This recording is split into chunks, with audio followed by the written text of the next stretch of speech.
მას საღამშვიდობის სახელას კვლავ მოგესალმებით Parabellum-ზე, როგორც ხედავთ, აქვეა ანტონიო კოსტიც, ჩვენი აპლიკაციიდან Ossentintelling-ში. მოკლედ, სანამ ჩვენ ეს აპლიკაციაზე საუბარს დავიწყებდეთ, უნდა ვისაუბროთ ერთ საკითხზე, რომელიც ჩემი აზრით მე შემეხება და უკვე შეგვეხო კიდეც აპლიკაციის თვალსაზრისით. და შემდეგ ალბათ ეს იქნება დისკუსიის თემა, ვფიქრობ, ბევრი იუთუბერისთვის და ზოგადადაც. ევროპის სასამართლოს მეოთხე პალატის 2021 წლის 2 ივლისის განაჩენი პრაქტიკულად შემზღუდავ ზომებს აწესებს. რაც შეეხება რუსეთის ფედერაციის ქმედებებს, რომლებიც უკრაინაში სიტუაციას არასტაბილურს ხდის, რა არის მთავარი საკითხი? აკრძალულია იურიდიული პირების კონტენტის გავრცელება, არსებობს მთელი სია, ძირითადად ყველა ვებგვერდი, გაზეთი და ასე შემდეგ. რუსული ვებგვერდები სისხლის სამართლის პასუხისგებლობითაც კი თითოეული მოქალაქისთვის. ანუ მაგალითად თუ შენ აიღებ და გააზიარებ რაიმეს RIA Novostysგან, ისინი ამბობენ ვებგვერდი, შემდეგ საუბრობენ ვებგვერდზეც, რომელიც თანხებს აგროვებს. მხოლოდ დონაციებიც კი, ეს არის სია, რომ წარმოდგენა შეგექმნას, აქ არის ყველა Russia Today და ასე შემდეგ. ეს არის სიას საინფორმაციო წყაროების. ძალიან ბუნდოვანია იმაზრით, რომ მეც კი საკმაოდ შეშფოთებული ვარ, რადგან რა მოხდება ება თუ მე კომენტარს გავაკეთებ, როგორც 3 დღის წინ მოხდა პუტინისთვის წარმოდგენილ რუკაზე. ეს არის რუკა, რომელიც რუსულ ტელევიზიაში და ასე შემდეგ წარადგინეს. სანამ მე ამას ვაკომენტარებ, უფრო მეტიც ვამსხვრევ ამ მითს, ტექნიკურად ამ საკითხისთვის, თუ ამას ვდებ ვებგვერდზე, არ ვიცი ეს მხოლოდ დონაციების საკითხს უკავშირდება თუ არა, მაგრამ არ მგონია ტექნიკურად, მხოლოდ მითის დამსხვრევაც კი ესეთი ცხარო იძრავს ამ ეფექტს. მე ცოტა სულელურად მეჩვენება იმაზრით, რომ მაშინ რატო არ მიბლოკავ მათზე ცდომას. არა, დამიბლოკე ცდომა, მე ვხედავ როგორც სხვა რაღაცებზე გააკეთეს, როგორც თვითონ რუსები აკეთებენ. მაგრამ რადგან არ მიბლოკავ და მე თავისუფლად შემიძლია შევიდე RIA Novostyze და ასე შემდეგ, თუ უბრალოდ RIA Novostys ბულს თავიდან გავაზიარებ. მე ნიშნობა არ აქვს, ამინდის შესახებ ლაპარაკობენ თუ ამბობენ, რომ რუსეთი ლოში მივიდა. თუ უბრალოდ ის ფაქტი, რომ შენ ეს გააზიარე, უკვე პრობლემებს გიგრძლის. ეს საკითხი, ჩემი აზრით, უნდა დადგინდეს, ეხლა ანტონიო ისაუბრებს, რადგან ჩვენ პრევენციის მიზნით მოქმედებთ. რადგან აპში ჩვენ ვაანალიზებთ რუსულ ცხაროებსაც, მხოლოდ მათი გაზიარება, ანალიზი და წარმოდგენა, ამ დადგენილების მიხედვით უკვე შეიძლება პრობლემებს გვიქმნიდეს. ზუსტად ასეა, საგამშვიდობის ყველას, ასე ჩანს, რა თქმა უნდა, ეს არის რამდენიმე დღის წინანდელი გადაწყვეტილება ევროპის სასამართლოსი, თუმცა ის შემოაქვს დაყრდნობით 2014 წლის რეგულაციების სერიაზე, მაგრამ ფაქტობრივად ამ გადაწყვეტილების საფუძველზე ისინი, ესე ვთქვათ, შემოაქვთ კონცეფცია, რომ ფაქტობრივად აღარ შეიძლება არანაირად, როგორც ჩანს, ესე ვთქვათ, ხელახლა განთავსება. ან ბულად გააზიარო, ან ციტირო სიახლეები, რომლებიც მოდის ამ შავი სიიდან, ამ შავი სიისგან. ეს არის ოფიციალური სია, რომელსაც შეგიძლიათ ნახოთ ევროპის კომისიის ვებგვერდზე. და რომელიც ეხება რუსეთის ფედერაციის ზოგიერთი მედია საშუალებას. სხვათა შორის კიდევ ერთი უცნაური რამ არის ის, რომ პრაქტიკულად არ არის ესე, რომ რუსეთის ფედერაციის ყველა მედია საშუალება იყოს ამ სიაში. რა თქმა უნდა, იქ არიან მთავარი მედია საშუალებები, როგორიცაა Russia Today და სხვები, მაგრამ ამავდროულად იქ არის მთელი რიგი სხვა ორგანიზაციებიც, რომლებიც ასევე ექვემდებარებიან რეჟიმს. მოსკოვის, რომლებიც ამ სიაში არ არის. ამიტომ მათთან ასე ვთქვათ, მშვიდად შეიძლება მუშაობა, შეიძლება ციტირდნენ, ზუსტად ისე როგორც ადრე. ამიტომ ესე ცოტა უცნაურია, ვერ ხვდებით რატო, როგორც მირკო ამბობდა. სასამართლო ამბობს, რომ ეს მოიცავს ფიზიკურ პირებსაც, რომლებიც ავრცელებენ აკრძალულ კონტენტს. ანუ არა მხოლოდ საინფორმაციო ოპერატორებს, გაზეთებს და ასე შემდეგ, ვებგვერდის მეშვეობით, რომელიც სრულად ფინანსდება მესამე პირების ნებაყოფლობითი შემოწირულობებით, მიუხედავად იმისა, აქვს თუ არა ამ საქმიანობას კომერციული ხასიათი. მაგალითს მოვიყვან, ეხა ბლოგს პრაქტიკულად აღარ ვიყენებ, მაგრამ თუ ვინმე 2 ევროს შემომწირავდა Parabellum-ის საიტზე. და იქ მე ვაკომენტარებ RIA Novostys ახალ ამბავს. ტექნიკურად, მიუხედავად იმისა, აქვს თუ არა ამ საქმიანობას კომერციული ხასიათი, შეიძლება ამ რაღაცას დაექვემდებაროს, ანუ ჩემი აზრით ეს ყველაფერი სიგიჟეა. თუ მათი ცენზირება გინდათ, დაბლოკეთ ისინი, მაგრამ პასუხისგებლობა ერთ ადამიანზე ნუ გადაახვდეთ. თანაც შეიძლება ვიღაცამ ეს გამოაქვეყნოს, ვიღაცამ ნახოს, იყოს 60 წლის, ანუ 70 წლის, პენსიაზე გასული Facebook-ზე, ნახოს ეს ამბავი, იყოს ფილორუსი, მოეწონოს ეს ამბავი, ისევ გააზიაროს, ტექნიკურად შეიძლება ამ რაღაცით დაიჭირონ. ეხლა რა თქმა უნდა, როგორც ცნობილია, კანონი შეიძლება ინტერპრეტირებული იყოს, მე ალბათ იქნებიან შემთხვევები, სადაც მას გამოიყენებენ, სადაც რთულია მისი გამოყენება, რადგან აუცილებლად უნდა იყოს საუბარი, რომ ფინანსდება ნებაყოფლობითი შენატანებით, ანუ თუ ეს არ არის ნებაყოფლობითი შენატანები, მაშინ კარგია, ანუ მე მართლა მგონია, რომ ეს ძალიან დიდი არეულობაა, რომელიც უამრავ პრობლემას ქმნის და ამან კი გვაიძულა რეალურად მივიღეთ გარკვეული ზომები, მირკო, მართალი ხარ. ესე ვთქვათ, ეხლა ესეა საქმე. რა თქმა უნდა, განაჩენი ცოტა ხნის წინ გამოვიდა, ამიტომ ჩვენც უნდა გავავრცელოთ ეს უკეთ. იქნება გარკვეული მოსაზრებები, როგორც ჩვენ ამბობ, ყველაფერი, მაგრამ ჩანს, რომ ეს განაჩენი რეალურად უფრო ამკაცრებს ამ ცნებას. იმ აზრით, რომ სასამართლომ დააზუსტა რო კონცეფცია. რაც ჩვენ მოგცემდნენ, ოპერატორის კონცეფცია უნდა განიმარტოს ფართო მნიშვნელობით. ამიტომ ვამბობ, ანუ ეს აკრძალვა ფაქტობრივად არ ეხება მხოლოდ ტელევიზიებს, ტრადიციულ კომერციულ ოპერატორებს, მათ ვინც იღებს შემოწირულობებს. მაგრამ ფაქტობრივად ვინც არ უნდა იყოს, ვინც ავრცელებს, ხელს უწყობს, ან წვლილს შეაქვს ამ შავსიაში მყოფი სუბიექტების კონტენტის გავრცელებაში. აქ. ამიტომ ჩანს, ანუ ფრთხილად უნდა ვიყოთ, რადგან როგორც ჩვენ ამბობ, შეიძლება იყოს მოხუცი კაცი, რომელიც სათხალი კეთილსინდისიერად უყურებს ამ ამბავს, ხო? ამბობს, გაუგზავნით ჩემს მეგობარს, რადგან ჩემი აზრით ეს მნიშვნელოვანი ამბავია. და უკვე აქ შეიძლება მაგრამ მე ვიცი შემთხვევები რუსი კოლაბორაციონისტი იტალიელებისაც, რომლებიც თავიანთ YouTube-ზე აქვეყნებდნენ რეკრუტირების ვიდეოებს თვითონ იმ სეპარატისტული რესპუბლიკაცკი და ასე შემდეგ.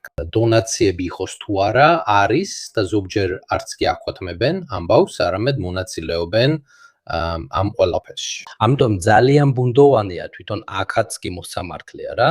როგორც ჩანს, მთელი ეს ამბავი დაიწყო გერმანიაში 3 ფიზიკური პირის მიმართ დაწყებული სისხლის სამართლის გამოძიებით. ამიტომ ჩვენ არ ვსაუბრობთ გაზეთზე ან რამე მსგავსზე, რომლებმაც 2023 წლის განმავლობაში ერთ-ერთ ვებგვერდზე გამოაქვეყნეს 4 ვიდეო, რომლებიც მომდინარეობდა Russia Today Germany-დან, რომელიც შორის არის ასევე დანართი და ასე შემდეგ.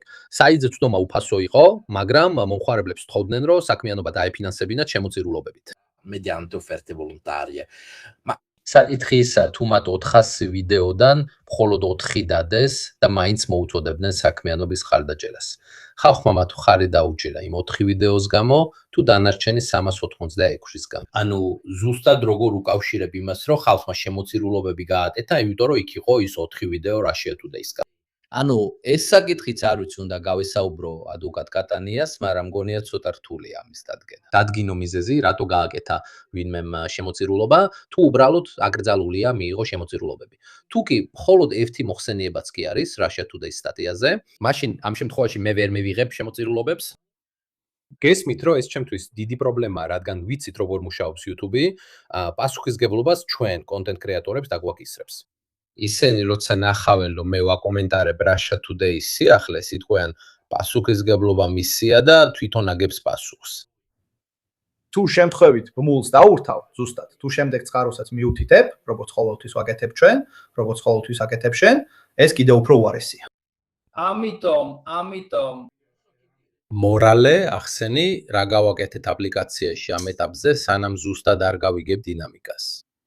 ზუსტად, მაშინ ჩვენ ეჭვის შემთხვევაში, რა თქმა უნდა, უკვე ვთქვათ, მივიღეთ სიფრთხილის ზომები. ამიტომ გადავწყვიტეთ, ესე ვთქვათ, სიფრთხილის მიზნით, შეგვეჩერებინა ჩვენი მომხმარებლებისთვის იმ კონტენტის გავრცელება, რომელიც ამ წყაროებიდან მოდის. გვაქვს სია, რომელიც ადრე გაჩვენეთ, ეს ხო Russia Today-ის პროექტი?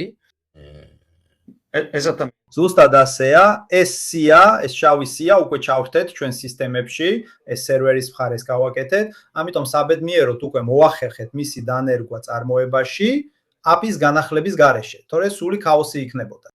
ამიტომ ეხლა უკვე ავტომატურად ესე ვთქვათ, ვინც ჩვენს apps იხენებს, მომხმარებელი აღარ უნდა ხედავდეს ამ წყაროებს. სამწუხაროდ ჩვენთვის ესე ვთქვათ, მაინც რაღაცნაირად სევდიანი ამბავია. იმაზრით, რომ რა თქმა უნდა, ერთ-ერთი რამ, რაც წინა დღეებშიც თქვით, იყო ის, რომ ჩვენ ყველა წყაროს ვახარისხეთ, არავის ვცენზურავთ. შემდეგ კი ვაძლევ ხალხს ინსტრუმენტებს, რათა შეძლონ გაარკვიონ, არის თუ არა ეს წყარო, ასე ვთქვათ, უფრო გამჭვირვალე, უკეთესი სხვა წყაროსთან შედარებით. მაგრამ რა თქმა უნდა, ხალხმა თავად უნდა შეაფასოს, ამიტომ ჩვენ უნდა მივცეთ მათ ინსტრუმენტები და არავინ არ უნდა ვცენზუროთ. ამის ნაცვლად, როგორც მირკო ადრე ამბობდა, თითქოს ისევ თავიდან განვიცდით იმ სცენას, რაც შაშანცლის ბოლოს რუსებთან ერთად გამოვიარეთ. მით უმეტეს ხალხი მაინც შევა იმ საიტზე პირდაპირ წაიკითხავს, ანუ მე თვითონაც კი მიშლის ხავს, რომ გავაბათიო. გვადოთ ყველა. ანუ ხალხი უბრალოდ შეიძლება შევიდეს და ნახოს. მე კი ვერ გავაბათილებ, რადგან თუ ამას გავაკეთებ და ეკრანზე გამოვიტან, ამ პრობლემას შევეჯახები. ანუ ეს სიგიჟეა, ეს ყველაფერი სიგიჟეა. მით უმეტეს, რომ თავისთავად სასარგებლოა იმის ნახვა, რას წერენ რუსული გაზეთები, რას ლაპარაკობენ ისინი. თქვენ ძალიან კარგად იცით, ეს არხი ხშირად ეკრნობა იმას, რასაც ამბობენ რუსულ Telegram არხებში, რუსულ საიტებზე, კომენტატორები და ასე შემდეგ, რათა გავიგოთ, როგორ ხედავენ ისინი მოვლენებს, რა კრიტიკა აქვთ. მით უმეტეს, რომ ძალიან მარტივია ეს ყველაფერი გავრცელდეს ნებისმიერ რუსულ კონტენტზე, რადგან როგორც გააკეთეს ეს საიტების სია, ასევე შეიძლება ეს გავრცელდეს რუსულ Telegram არხებზეც, რუს ბლოგერებზე, ნებისმიერ ამაზე. პირადად ჩემთვის, რადგან მე ვცხოვრობ და ვიგოებები რუსული საინფორმაციო სამყაროთი, თუ ეს ყველაფერი გავრცელდება YouTube-ზეც კი, ეს იგივეა, რაც ფეხზე ჩაფუჩის დარტყმა. დიახ, მე ვფიქრობ, რომ აბსოლუტურად მართალი ხარ. ყველაზე უცნაური ისაა, რომ შეიძლება მათ თითქოს დადებითი განზრახვით სინამდვილეში, ამით ისინი უბრალოდ ნამდვილ დემოკრატიას ართმევენ ინსტრუმენტს. რადგან შენნაირი ხალხი, ჩვენნაირი ხალხი, ჩვენ შესაძლებლობებში, ვინც ცდილობს ანალიზის ინსტრუმენტები მისცეს ხალხს და რა თქმა უნდა, მათ უნდა კონდეთ ცდომა ყველა წყაროზე, რომ შეძლონ მათი შეფასება, სკანირება, ანალიზი. ანუ ამით ისინი ზღუდავენ მუშაობას. ასე რომ რეალურად ნაკლებ ინსტრუმენტებს აძლევენ. სამწუხაროდ, არ ვიცი როგორ თქვა, ეს რაღაცები ჩვენზე მაღლა დგას, ჩვენ სხვა არაფერი შეგვიძლია გარდა იმისა, რომ მოვერგოთ და შეგიძლია იმედი გქონდეს მირკო, რომ ეს ხალხი ბოლოს და ბოლოს ოდესმე იფიქრებს ისე როგორც ჩვენ ფიქრობ. არ ვიცი როგორ თქვა. არა, იმიტომ კი წარმოიდგინეთ, მე არ მგონიანი ამაზე ბევრი ადამიანი იყოს ინფორმირებული. რამდენმა თქვენგანმა იცოდა ეს? დაწერეთ ჩატში, რამდენმა თქვენგანმა იცოდა ეს, მანამდე სანამ მე ამას პირდაპირ ეთერში ვიტყოდი. არა იმიტომ, რომ ეს დიდი აღმოჩენა, არამედ იმისთვის, რომ წარმოდგენა შეგექმნათ მდგომარეობაზე. იქნება ასობით ათასი ადამიანი, რომლებიც ყველგან პოსტავენ ინგლისში, საფრანგეთში, გერმანიაში და ასე შემდეგ. არ ვიცი, გინდათ 2 მილიონი, 3 მილიონი, 5 მილიონი შემთხვევა იყოს, იმიტომ რომ ეს არ არის ხელახლა გამოქვეყნებული. რამე Russia Today-დან მაგალითად ამინდი. ანუ ხვდებით, რომ ეს პრობლემა მართვის დონეზეც კი, რადგან იურიდიული ტერმინებიც კი ძალიან არამყარია, თვითონ მოსამართლეებიც არ იცოდნენ, შეეძლოთ თუ არა ეს კერძო მოქალაქეებზე გამოეყენებინათ, გერმანელი მოსამართლეები. ეს იმის სათქმელად ბიჭებო, თუ რუსულ წყაროებს ვერ ხედავთ, ეს იმას არ ნიშნავს, რომ ჩვენ ისინი ცენზურას დაუქვემდებარეთ. უბრალოდ ამ ეტაპზე მოგვიწია მათი ამოღება. ისინი კარდად გვაქვს სარეზერვოდ შენახული. ასე რომ როგორც კი ზუსტად გაირკვევა სიტუაცია, ისევ დავაბრუნებთ. გარდა ამისა, პროგრამას განახლება გაუკეთეთ, ეხლა უკვე არცდები მუშაობს Apple-ზეც, ასე რომ შეგიძლიათ ჩამოტვირთოთ, გადახვიდეთ მულზე და ჩამოტვირთოთ განახლება. დიახ, მირკო. თუ რუსულ წყაროებს ვერ პოულობთ, იცოდეთ, რომ მიზეზი სწორედ ეს ამბავია. და სანამ უკეთ გავერკვევით, რადგან აქ საქმე სისხლის სამართლის საქმეებს ეხება, სამწუხაროდ ამ ეტაპზე ამ სიტუაციას უნდა მოვერგოთ. ზუსტად ასეა, თუ შეიძლება ბოლო რამეს დავამატებდი, გვინდოდა სინამდვილეში დღეს საღამოს გვინდოდა მოგვეყოლა წყაროებზე ხმის მიცემის ფუნქციის შესახებ, რომელიც გვაქვს. მადლობა. გმადლობთ ყველას. მირკო, ეს ფუნქცია სწორედ მან ძალიან მოითხოვა ამ თვეების განმავლობაში. რა თქმა უნდა, ჩვენ ყველაფერი გავაკეთეთ იმისთვის, რომ შეგვეჩერებინა ეს. და მირკო, თუ გინდა 2 წამით გაგიზიარებ. დიახ, ეს ძალიან მნიშვნელოვანია, რადგან ჩვენ ვიტანებთ ჩვენს კრიტერიუმებს, რა თქმა უნდა და ასე შემდეგ, მაგრამ თქვენ თვითონაც შეგიძლიათ შეაფასოთ წყარო და ასევე რეკომენდაციები. ნახეთ, ეს გაბათილებულია, რადგან ეს და ეს. ასე რომ ეს კოლექტიური მუშაობა. შემდეგ ის სამუშაო, რასაც თქვენ აკეთებთ, რა თქმა უნდა, იქ ხელით ამთავრდება. ეს ინფორმაცია გადაეცემა ხელოვნურ ინტელექტს, რომელიც ამბობს გავიგე და იმახშოვრებს, ასე რომ იცის, რომ ის ამბავი ყალბია. ან უკვე გაბათილებულია და ამიტომ გიყვება. დამატებითი წყაროები საჭიროა მის ანალიზისთვის. ასე რომ თქვენ შეიტანეთ წვრილი ამ საქმეში თუ გინდა აჩვენო როგორ მუშაობს კი ორ წამში გაჩვენებთ, ზუსტად როგორც მირკომ თქვა, ჩვენ ესე ვთქვათ, ჩვენ გვაქვს, რა თქმა უნდა, ჩვენი ულტრა თანამედროვე ხელოვნური ინტელექტის ყველა პაიპლაინი, რომლებიც კლასიფიკაციას აკეთებენ, მაგრამ ჩვენ აბსოლუტურად გვჭირდება მომხმარებლების უკავშირი. ასევე იმიტომ რომ ეს დაგვეხმარა ხელოვნური ინტელექტის reinforcement learning-ის ეტაპზე, რაც ჩვენთვის ფუნდამენტური კომპონენტია. მოკლედ, თქვენ პრაქტიკულად ორ წამში გეტყვით და მე თქვენ თვითონ ნახეთ მშვიდად, როცა ხედავთ წყაროს, ნებისმიერ წყაროს, ეხლა ორი გზა ხედავთ. ჯერ არის მოკლე ბარათი, რომელიც გაძლევთ პროპაგანდის დონეს და კლასიფიკაციას და შემდეგ არის ეს ბმული, რომელიც აქტიურია. შეაფასეთ ეს წყარო. მოკლედ, პრაქტიკულად აქაც ძალიან მარტივია, შეგიძლიათ თქვენი შეფასება მისცეთ. ჩვენ ეს გავამარტივეთ, რადგან, რა თქმა უნდა, პარამეტრები ძალიან რთულია, მაგრამ საჭიროა რაღაც მარტივი და სწრაფი, რომ ყველას შეეძლოს გამოყენება ორ წამში, უпростоრად ერთ წამში. მაგალითად, მე ამ წყაროს შემიძლია შევხედო, რა თქმა უნდა, შემდეგ შევაფასო, ვნახო საიტი, თარგმნა გავუკეთო და ასე შემდეგ. მაგრამ როცა მინდა ჩემი შეფასება მივცე, ვამბობ, არ ვიცი, ეს ჩემთვის არის წყარო, არ ვიცი, აი. საკმარისია, დასრულდა. ამბობს, ხმა უკვე მიღებულია. მაშინვე ვამბობ ჩვიანებისთვის, ვინც იტყვის, ვიყიდი 1000 ინდოელს ტელეფონით და ვაიჯულებ წყაროს მისცენ ხმა. არა, კი არა, ამაზე უკვე ვიფიქრეთ, ასე რომ ამ ტიპის რამეების გაფუჭებას შეძლებთ. ბოლოს ერთი რამ, სანამ გადიშვებ, შემდეგ დავიწყებ live-ს, რომელიც იქნება ძალიან განსაკუთრებული, ძალიან ტექნიკური და დეტალებით სავსე, hosting at home. Hosting home, როგორც ვამბობთ, უკვე თვეებია, არის ბუნებრივი გაგრძელება ამ აპლიკაციისთვის. იმ აზრით, რომ აქ თქვენ ხედავთ კლასიფიკაციებს, ხოლო hosting at home-ით შეგიძლიათ დაგვეხმაროთ, რომ ეს კლასიფიკაციები გავაკეთოთ. ამიტომ პროდუქტი რეალურად მე ვიმეორებ ზოგჯერ ერთსა და იმავეს, მაგრამ იმიტომ რომ მდგომარეობა ასეთია, პროდუქტი რეალურად უკვე მზადაა, ჯერ კიდევ შიდა ბეტა ვერსიაშია, მაგრამ იმიტომ რომ ჩვენ ვამატებთ სხვა კლასიფიკაციის ფაქტორებსაც. და ამიტომ iOS ვერსიის შემდეგ, როგორც ადრე ამბობდი, iOS ვერსია ეხლა უკვე 100%-ით მზადაა. ჩვენ გამოუშვით ეს მეორე განახლება წყაროების შეფასების ფუნქციით.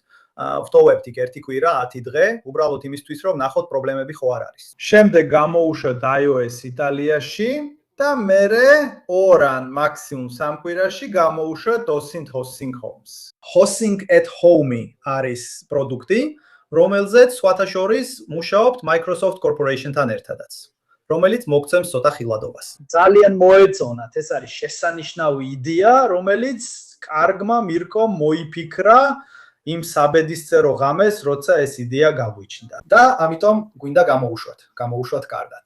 ამიტომ მოითმინეთ, მაგრამ აუცილებლად იქნება ყველასთვის თანამშრომლობის შესაძლებლობა და როგორც კი მზად ვიქნებით, გავაკეთებ live სპეციალურს, შეიძლება ცოტა უფრო ბრძელსაც, როგორც მირკო ამბობდა, სადაც გაჩვენებთ setups, ავტომატურ კონფიგურაციას და დეტალურად აგიხსნით, ნაბიჯ-ნაბიჯ როგორ მუშაობს. მხოლოდ მოთმინებას გთხოვთ, რადგან ყოველდღე მუშაობთ ამაზე, მაგრამ ეს ყველაფერი ბიჭებო, ძალიან რთული გასაკეთებელია. აი ესენი. ანუ ამერიკულ კომპანიებს მილიონობით დაფინანსება აქვთ და მსგავს რაღაცებს აკეთებენ.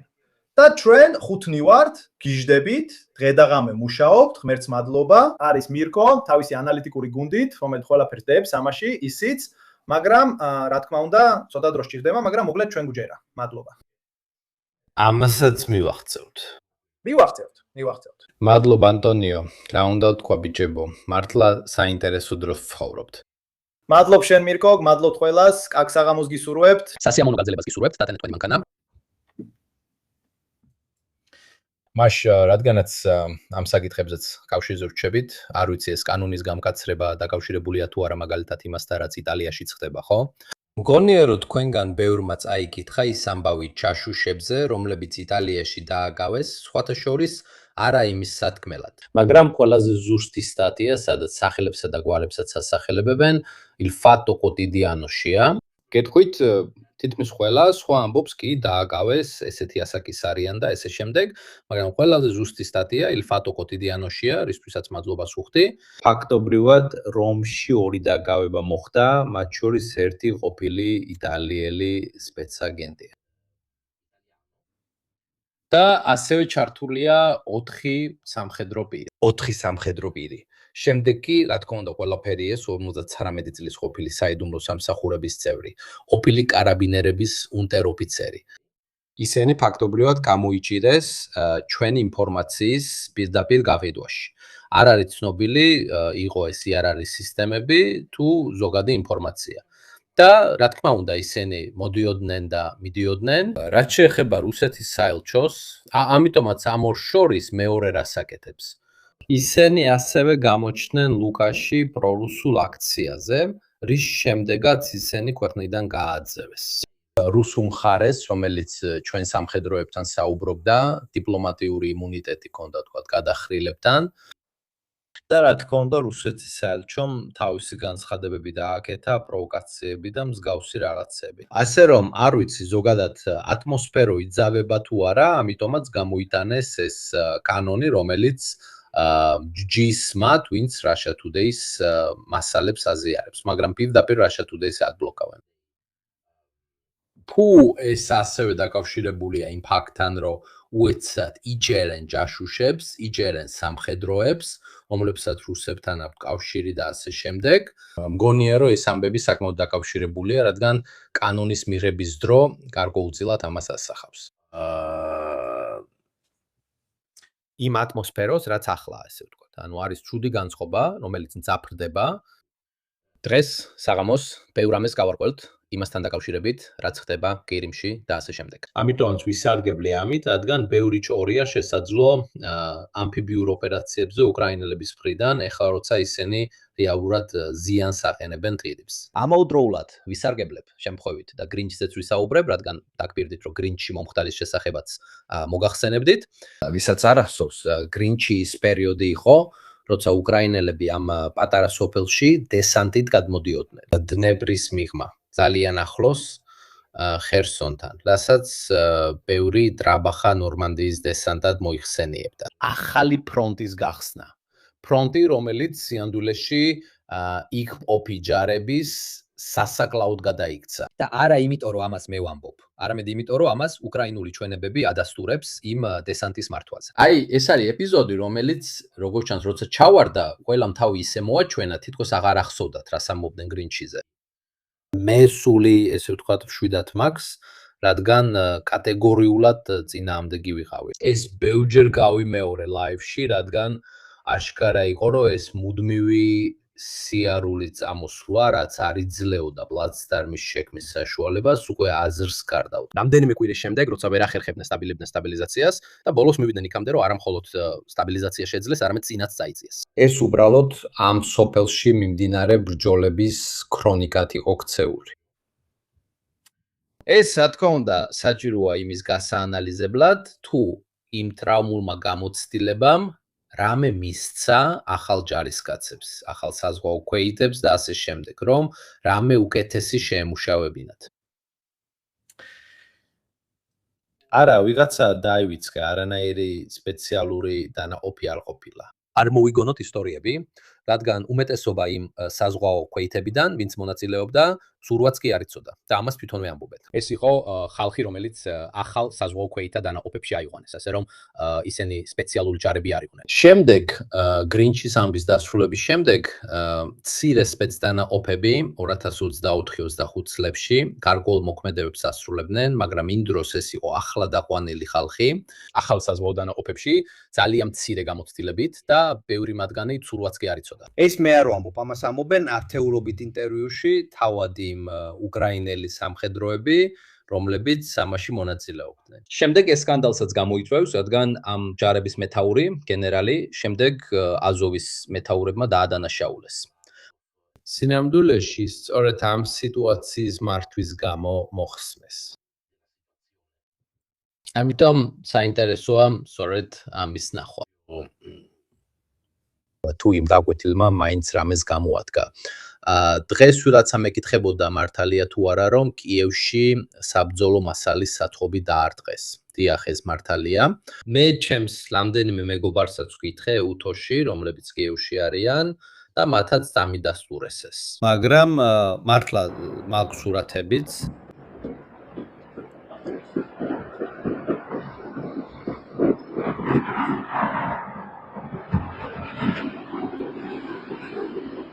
ბევრი არაფერია სათქმელი.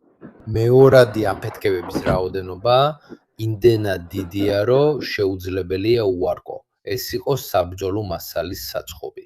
ასაკეთებდა კიევის შიგნით, ეხლა ამბობენ, რომ გამოძიება ჩატარდება და ასე შემდეგ. მაგრამ ჩემი კონტაქტები მეუბნებიან, რომ სინამდვილეში რუსებმა უკვე სცადეს მისი დაბომბვა, რადგან ამიტომ ეს ამბავი უკვე ცნობილი იყო. სპეკულაციები იმის შესახებ, რომ შიგნით იყო ზოგიერთი ტანკისთვის განკუთვნილი დამოფიტული ურანის ჯურვები და ასე შემდეგ. ეს იმის გამოა, რომ აფეთქების ადგილს პრაქტიკულად სამხედროებისა და მეხანძრეების კორდონი აკრავს. ამიტომ ამას დიდი ყურადღება ექცეოდა. პატრიოტსნად რო გითხრათ, მე არ ვიცი გამოფიტული ურანის ჭურვების შესახებ, ეს რა თქმა უნდა დამატებით პრობლემებს ქმნის, რადგან აფეთქება პრაქტიკულად აორთქლებს ამ ნაწილაკებს, რომლებიც შემდეგ გავრცელდება. თუ ასე იყო, მაგრამ თავად ჭურვები ინერტულია, ცხადია, რომ მეორადი აფეთქების შედეგად ასევე ჩანს ნამჭვავები. შეიძლება გაიგოს, საკმაოდ ნათელია, რომ ეს საწყობი იყო. როგორც ჩანს, ახლა მიმდინარეობს გამოძიება, რადგან ცხადია, ესეთი საწყობი ამდენი მასალით აქ ძალიან ახლოს, როგორც ხედავთ, სამოქალაქო პირებთან. ეს ნამდვილად არ არის ის, რაც სახელმწიფომ უნდა დააკეთოს. უნდა ვიყო გულწრფელი და გითხრათ, რომ ესეთი ტიპის საწყობი აქვს სამოქალაქო პირებთან ახლოს. მას ლეგიტიმურ სამიზნედ აქცევს და ამავდროულად მოქალაქეებს საფრთხეში აგდებს. ასე რომ არ უნდა გქონდეთ ისიქ, რადგან ამით მას ლეგიტიმურ სამიზნედ აქცევ, რაც რა თქმა უნდა მოქალაქეების დაზარალების რისკს ქმნის. ეს უბრალოდ იმისთვის რომ დავაზუსტო, რადგან ბევრმა მკითხა, ეს ამბავი მართალია თუ პროპაგანდაა. ნახავთ ბევრ ვიდეოს, მათ შორის ერთ ვიდეოს, რომელიც გოგონამ პირდაპირ თავის სახლში გადაიღო და ფაქტობრივად ჩანს ნამსხვრევები, რომლებიც თითქმის ხვდება მის სახლის ფანჯარას. როგორც ხედავთ, რაკეტებიც აქეთ-იქით მიფრინავენ. ხედავთ, ანუ ეს აფეთქებიდან წამოვიდა, გააქტიურდა სიცხით და ბევრი ასეთი ხალხის სახლებისკენ გაფრინდა. ეს უბრალოდ სიზუსტისთვის, რადგან ამას მეკითხებოდნენ. აქ ამბობენ, რომ ეს იყო რუსული რაკეტების ქარხანა. არა, უკრაინული რაკეტების. არა, ეს იყო საბრძოლო მასალის საწყობი. შეიძლება შიგნით დრონებიც იყო, რაკეტებიც, საბრძოლო მასალაც, ტანკებიც, შეიძლება ფლამინგოებიც კი, ზუსტად არავინ იცის. არავინ იცის. მაგრამ რომ საწყობი იყო, ნამდვილად საწყობი იყო. შეიძლება ვიღაცამ რომელიმე ჯაშუშმა ან ვიღაცამ შეატყობინა, მაგრამ გულწრფელად რო გითხრათ, ჩემი წყაროები არქივში მეუბნებიან, რომ ეს ადგილი უკვე თითქმის დაიბომბა ცოტა ხნის წინ. ამიტომ იცოდნენ მისი არსებობის შესახებ, ეს არ არის პირველი შემთხვევა, როცა რუსები ცდილობდნენ მის დაბომბვას. ამიტომ უბრალოდ მინდა ეს საკითხი განმარტო. კარგი, ეხლა ტირიმის საკითხზე გადავიდეთ. როგორც ნახეთ, 6 რიცხვის საღამოს პირველად დაიბომბა ომსკი. პირველად უკრაინელებმა FP1 ტიპის დრონის ვარიანტით შეძლეს 2000 კილომეტრიანი ბარიერის გადალახვა, 2500-იც კი და მოახერხეს ერთ-ერთის დაბომბვა. რუსეთის ერთ-ერთი ყველაზე მნიშვნელოვანი ნავთობგადამამუშავებელი ქარხნის. ერთ-ერთი ყველაზე დიდი იმათ შორის, რომლებიც მანამდე არ იყო დაბომბილი, რაც აჩვენებს უნარს, რომელიც აქამდე არ არსებობდა. ამ ეტაპზე მათ პრაქტიკულად თითქმის ყველაზე დიდ ნავთობგადამამუშავებელ ქარხანას დაარტყეს რუსეთის შიგნით, ბევრი აღარ დარჩა. დანარჩენები ბევრად მცირეა ომსკის ნავთობგადამამუშავებელთან შედარებით. საინტერესოა რა მსჯელობები ჩნდება ამ საკითხზე, განსაკუთრებით რუსულ ანალიტიკურ ცენტრებში და რუს სამხედრო ბლოგერებს შორის. რატომ? რადგან ეხლა როცა შესაძლებლობები ფართოვდება, ეს ერთ-ერთი ყველაზე დიდია. არ მახსოვს ზუსტად, გონი სხვა დიდებთან თანაბარია. წარმოება დაახლოებით 20 მილიონი, 20-22 მილიონი იყო, უდავოდ 4 ან 5 ყველაზე დიდ შორისა. და სწორედ ეს აკლდა უკრაინის შესაძლებლობებს. ეს არის შეფასებები წყარო ISPI. 2026 წლის იანვარში რუსები თითქმის 5 მილიონ ბარელს აწარმოებდნენ დღეში. ივლისში შეფასებით ეს მაჩვენებელი 2.8-მდე დაეცა. ჩვენ თითქმის წარმოების ნახევარზე ვსაუბრობთ, რომ წარმოგენა შეგექმნათ. ნაკლებია ვიდრე ნახევარი. ბოდიში დიახ. არა, ეს ცოტათი მეტია ვიდრე. კარი. თითქმის 3-4-დან 4 წერტილი 4-ზე, ასე რომ დაახლოებით 40-ით ნაკლებია რაღაც ამდაგვარი. შეიძლება ოდნავ მეტი. გაითვალისწინეთ, რომ ეს ახალი შესაძლებლობა უკრაინელებს პრაქტიკულად აძლევს საშუალებას, როგორც ხედავთ, მშვიდად მიაღწიონ მოსკოვის გარშემო ნებისმიერ წერტილამდე.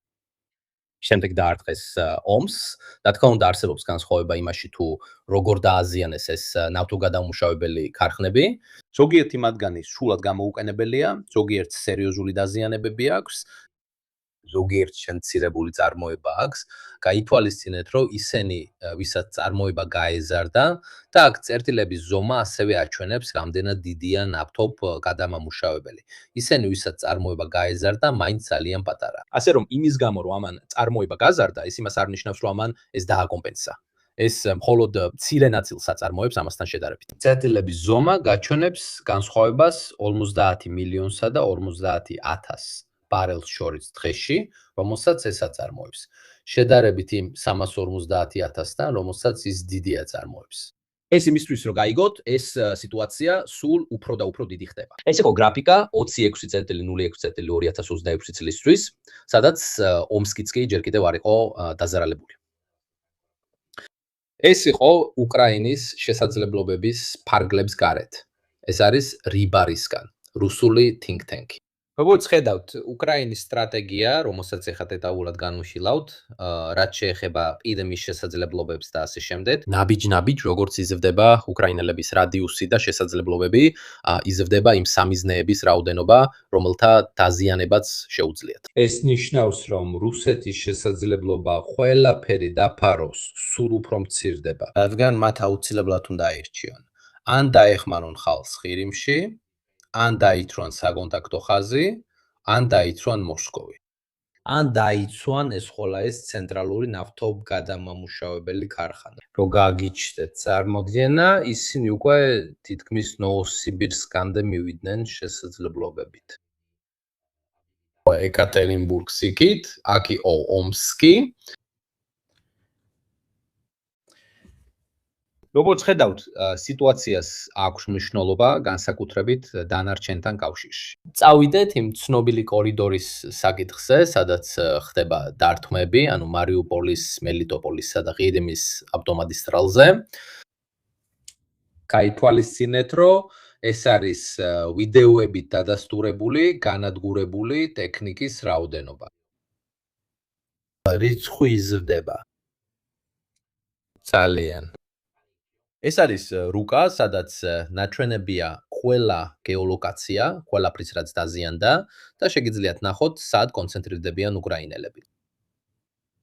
ძალიან ბევრი ყირიმში. გაითვალისწინეთ ისიც, რომ ყირიმი უკიდურესად მოწყვლადია, რადგან რუსები ცნობიერებდნენ, რომ თუ არ იქნებოდა დაკავშირებული მატერიკთან, იქ ცხოვრება არც თუ ისე კომფორტული იქნებოდა. სწორედ ამიტომაც ააშენეს ხიდი, მაგრამ ხიდი ასევე მისი სისუფთეც არის. დამოკიდებულება ყველა იმ ხიდზე, რაც ამ რეგიონშია, რომელიც, როგორც ხედავთ, სავსეა ჭაობებით, მარილიანი ჭაობებია. მოვფიქრობ, ან ასია, ეს არის პატარა ყურეები, მარჩხი წყლით და პატარა ისთმებით. ეს კიდიმს მაინც საკმაოდ ადვილად იზოლირებად აქცევს, რადგან ბევრი სამიზნის ან თავარი გზის დაბომბვა არ გჭირდება, რომ იგი მოწყვეტონ. ეხლა ვნახავთ, როგორ პრაქტიკულად ბოლო 1 თვესა და ნახევარში უკრაინელებმა მოწყვეტეს მომარაგების გზები, თავად მომარაგებებსაც უხდამენ. მაგრამ ყველაზე მთავარი ეს კლასიკური მოსამზადებელი ოპერაცია, ანუ ისინი ქმნიან პირობებს. ორკურსის შესაძლებლობების დაქვეითება ამ ზონის შესანარჩუნებლად, ასევე დიდი რაოდენობის სამხედროების, რომლებიც კიდიმში არიან. ალბათ იმისთვისაც, რომ დაიწყონ რაღაცა მოქმედებები ხმელეთზე, მაგრამ არა იმ გაგებით, რომ ისინი შეიჭრებიან. საკმარისია უბრალოდ იდეა, რომ უკრაინული დესანტი მოახერხებს და იზოლაციაში მოაქცევს რომელიმე პატარა რუსულ გარნიზონს. ამის თმუზე აიყვან რამდენიმე ტყვეს, ბრუნდები უკან მით უმეტეს რომ აქ წინ და უკან წასასვლელად პატარა მოტორიანი ნავებით დაახლოებით 20 წუთი 9 საათი სჭირდება ყველაზე ვიწრო ადგილებში დაახლოებით 5 კილომეტრი აქვს შეიძლება კიდევ უფრო ნაკლები. რო წარმოდგენა შეგექნას უბრალოდ წარმოდგენისთვის. რუსულ მედიაში საუბრობენ ბენზინის დეფიციტზე, დაზიანებულ ქვესადგურებზე, დაზიანებულ ბუბარჟებზე, ენერგეტიკულ ქვესადგურებზე და ასე შემდეგ. და ამას გარდა უკვე ჩნდება ინფორმაცია უკრაინული ჯარების შესახებ, რომლებიც იწყებენ რეიდებს. როცა ხალხი უკვე საკმაოდ შეშფოთებულია და პანიკაშია, ისინი ამ ამბებს უფრო გაადიდებენ, რაც ნამდვილად შეუჭობს ხელს სიტუაციას. არის კიდევ ერთი პატარა, ესე ვთქვათ, დეტალი, რომელსაც უკრაინელები შეიძლება პროპაგანდის თვალსაზრისით გამოიყენონ. იმ მხრივ, რომ თუ ვინმე ზუსტად იმ ტერიტორიას დააკვირდება იმ პატარა მიწის ნაკვეთს, რომელსაც კიმბურნის ნახევარკუნძული ქვია, ის ეკუთვნის მიკოლაივის ოლქს, თუ სწორად მახსოვს. სწორედ ის პატარა ნაწილი. ასე რომ თუ ისინი მხოლოდ იმ პატარა ნაწილსაც კი აიღებენ, ტექნიკურად შეუძლიათ თქვან, რომ სრულად გაათავისუფლეს მიკოლაივის ოლქი. რაც ცოტა უჩნაური იქნებოდა, მაგრამ პროპაგანდის თვალსაზრისით ნამდვილად გამოსაყენებელი. როგორც ხედავთ, ერთდროულად ბევრი რამ ხდება პარალელურად. და განსაკუთრებით რამდენი რამ არის დაზარალებული, ამას მონად არიტოვებთ, ყველაფერი აქ არის დადასტურებული. ეს არის კამპანია პრაქტიკულად ენერგეტული სისტემის წინააღმდეგ. შეგიძლიათ ნახოთ ყირიმის დღე და ღამე, კამპანიის შემდეგ აშკარა განსხვავება. ყველა ვიდეო თარიღით არის დალაგებული. თითოეული 60 წუთიანი კომპილაცია. და შეგიძლიათ ნახოთ ათეულობით და ათეულობით ენერგეტიკული ქვესადგური, რომლებიც დაზიანდა. საინტერესო ის არის, რომ უკრაინელებმა მას შემდეგ, რაც ამ მიმართულებით მოქმედებდნენ, აქაც დაიწყეს სროლის გადატანა. რომ გაგეციო წარმოდგენა, მას შემდეგ, რაც დაიწყეს ენერგიის, გზების, ლოგისტიკის და სხვა ინფრასტრუქტურის დაზიანება, სულ ბოლო პერიოდში, ანუ საუბრობთ 6 ივლისიდან დღემდე, 4 დღეა, უკრაინელებმა აზოვის ზღვაში 35 გემი დააზიანეს. 35 გემი აზოვის ზღვაში. ეს ნიშნავს, რომ მათ აქვთ შესაძლებლობა აზოვის ზღვაში იმოქმედონ, თითქმის შეუფერხებლად არ ვამბობ, მაგრამ 35 გემი დააზიანეს. განსაკუთრებით ნავთობტანკერები, რომლებიც, რა თქმა უნდა, ბენზინს ეზიდებოდნენ. ანუ ჯერ ქმნი კრიზის და მე მიდიხარ დარტყმის მისაყენებლად. რაც მე ვიცი არის 35 და დიცვი მე შეიძლება კიდე სხვაებიც გამოჩნდნენ. დარწმუნებით ვიცი, რომ არიან კაპიტან ბარმინი, სანარ 3, 7 და ის. აი ესე. დაზიანებული 10 გემი, მათგან 8 არის ნავთობის ტანკერი. სანარ 1, 7 კლიმენა, ალექსის ავრასოვი, ივან ჩერემისინოვი, პენელოპე. დამატებით 1 ბარჟა და 1 სარკინიგზო ბორანი.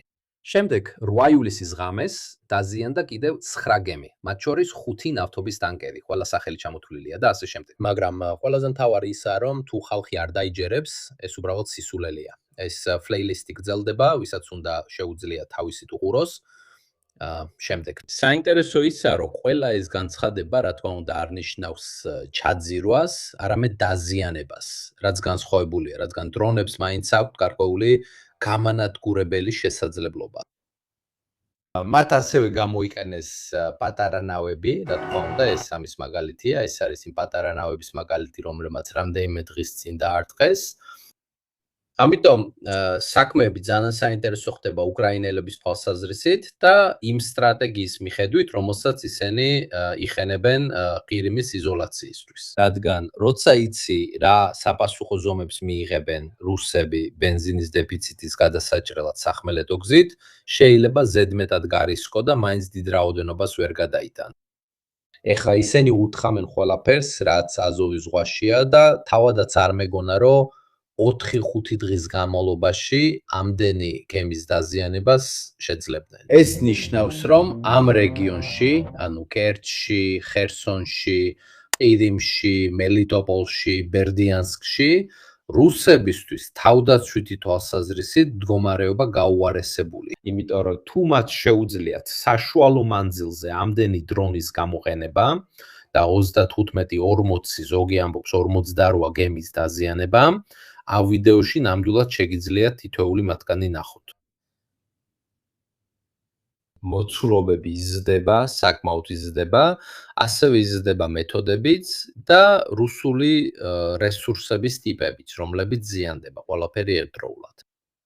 ეს არის ნომერი 24, ვიდეო გრძელდება, წუთობით გრძელდება, მათთვის, ვისაც თითოეულის ნახვა სურს და არ სჯერა პროპაგანდისტული ზლაბრების და თქმა უნდა, დრონი საბრძოლო გემს ვერ ჩაძირავს. დრონნავები კი უფრო მეტად, დრონნავებს აქვთ 300-400 კიგრა, ასაფეთქებელი, შეუძლიათ კიდეც ჩაძირო. მაგრამ ნამდვილად ესეთი უკრაინული აქტივობა განსაკუთრებით მოკლე პერიოდში კონცენტრირებული, პრაქტიკულად აზოვის სხვა ეს თქვარ იხვებზე ნადირობას გავს, ასევე იმიტომ რომ ეს გემები ნელია, ადვილად დასათხამია, შეიძლება რამდენჯერმეც დაარტყა.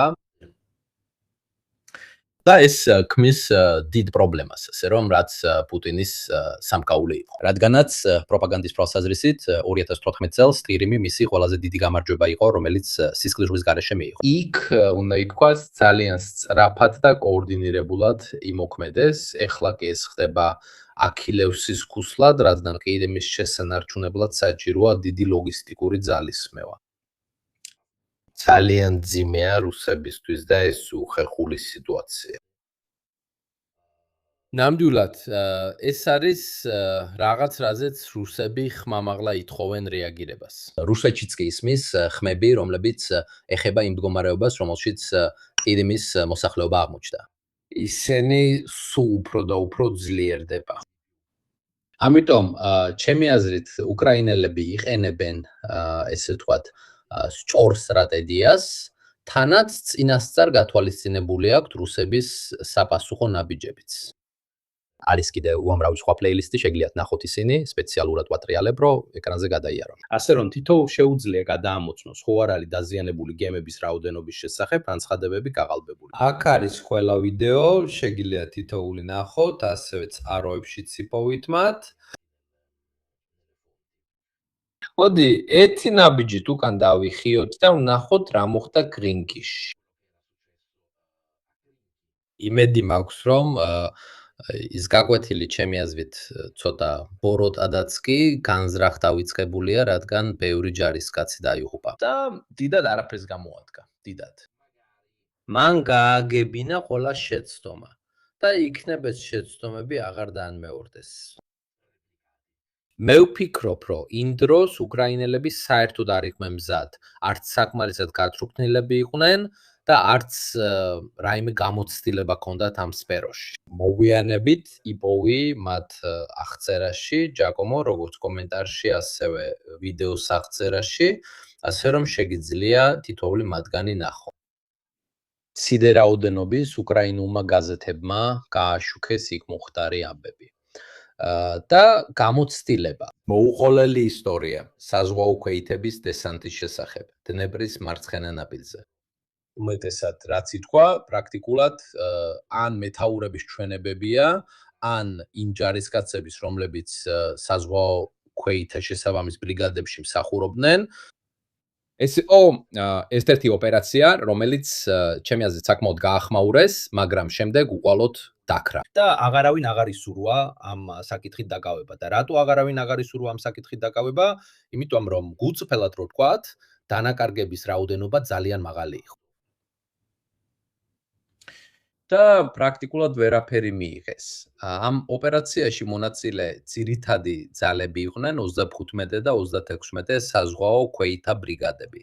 სხვადასხვა, ასე ვთქვათ, დანაყოფებთან ერთად. სინამდვილეში, აქ როგორც ექსპერტები ამბობენ, 35 და 36 საზღვაო ქვეითთა ბრიგადები ქაღალდზე გამოცდილებად ითვლებოდნენ. ისინი შევსებული იყვნენ უამრავი ახალი რეკრუტით. ისე ბევრი, რომ ზოგიერთმა არც კი იცოდა ცურვა. ასე რომ თუ ნავიდან გადმოვარდებოდნენ, უბრალოდ განცირულები იყვნენ. ეს მე არ ვამბობ, ამას ისინი თავად ამბობენ. არიან ზოგიერთი საზღვაო ქვეითი, ვინც ამბობს. მე სულ არ ვიცოდი, ამიტომ საშინლად მეშინოდა, როცა ნავში ვჯდებოდი. ვინ ხელმძღვანელობდა ამ ოპერაციას? იური სოდოლი ის მეთაურია, რომელიც შემდეგ მოხსნეს, მას შემდეგ რაც აზოვი ჩაერია და ძალიან ახლოს მივიდა სირსკისთან. სირსკი. ამიტომ პირდაპირ არ მოუხსნიათ, უბრალოდ ეს სარდლობა ჩამოართვეს და სხვა მისცეს, მაგრამ არასდროს უბია პასუხი უგუნური მართვისთვის. ამ დესანტირების მცდელობისთვის არც მეტი არც ამკლები. მოწმეების მონათხრობები საშინელია, რადგან რა თქმა უნდა არიან ოჯახები, დედები და სხვები, რომლებიც ითხოვენ დაღუპულთა პოვნას, მაგრამ მათ შესახებ თითქმის აღარაფერი იციან.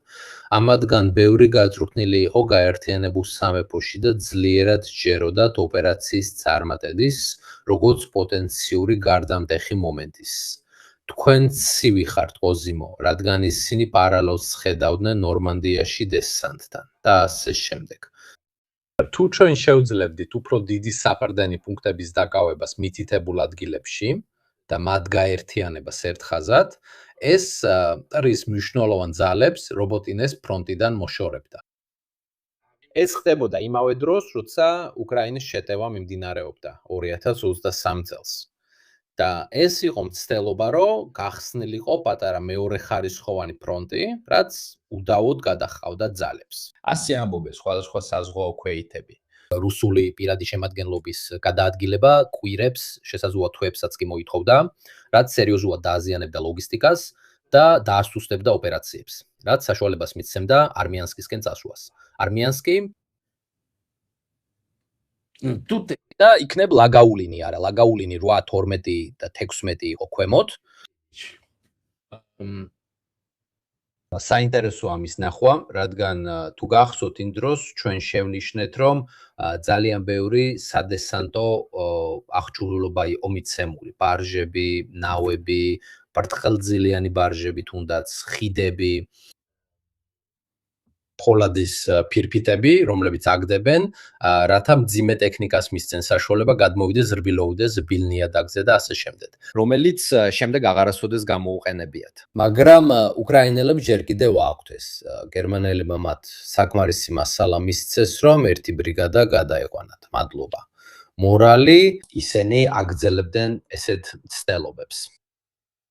და ეს ისტორიები, რომლებიც ძალიან გრძელი სტატიებია, გეუბნებით, უბრალოდ იდეას გაძლევთ. შემიძლია ამ ისტორიის რამდენიმე დეტალი გადიზიაროთ, რადგან ის თითქმის მთლიანად ჯარისკაცების ჩვენებებზეა დაფუძნებული.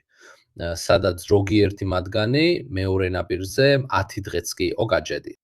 და ისინი ყვებიან, რომ ბევრი მათგანი დაიღუპა, რადგან დაჩრილების გაყვანაც კი შეუძლებელი იყო. და ბევრი მათგანი, ესე ვთქვათ, ადგილზე ოპერაციას უტარებდნენ, მათ შორის ამპუტაციებსაც.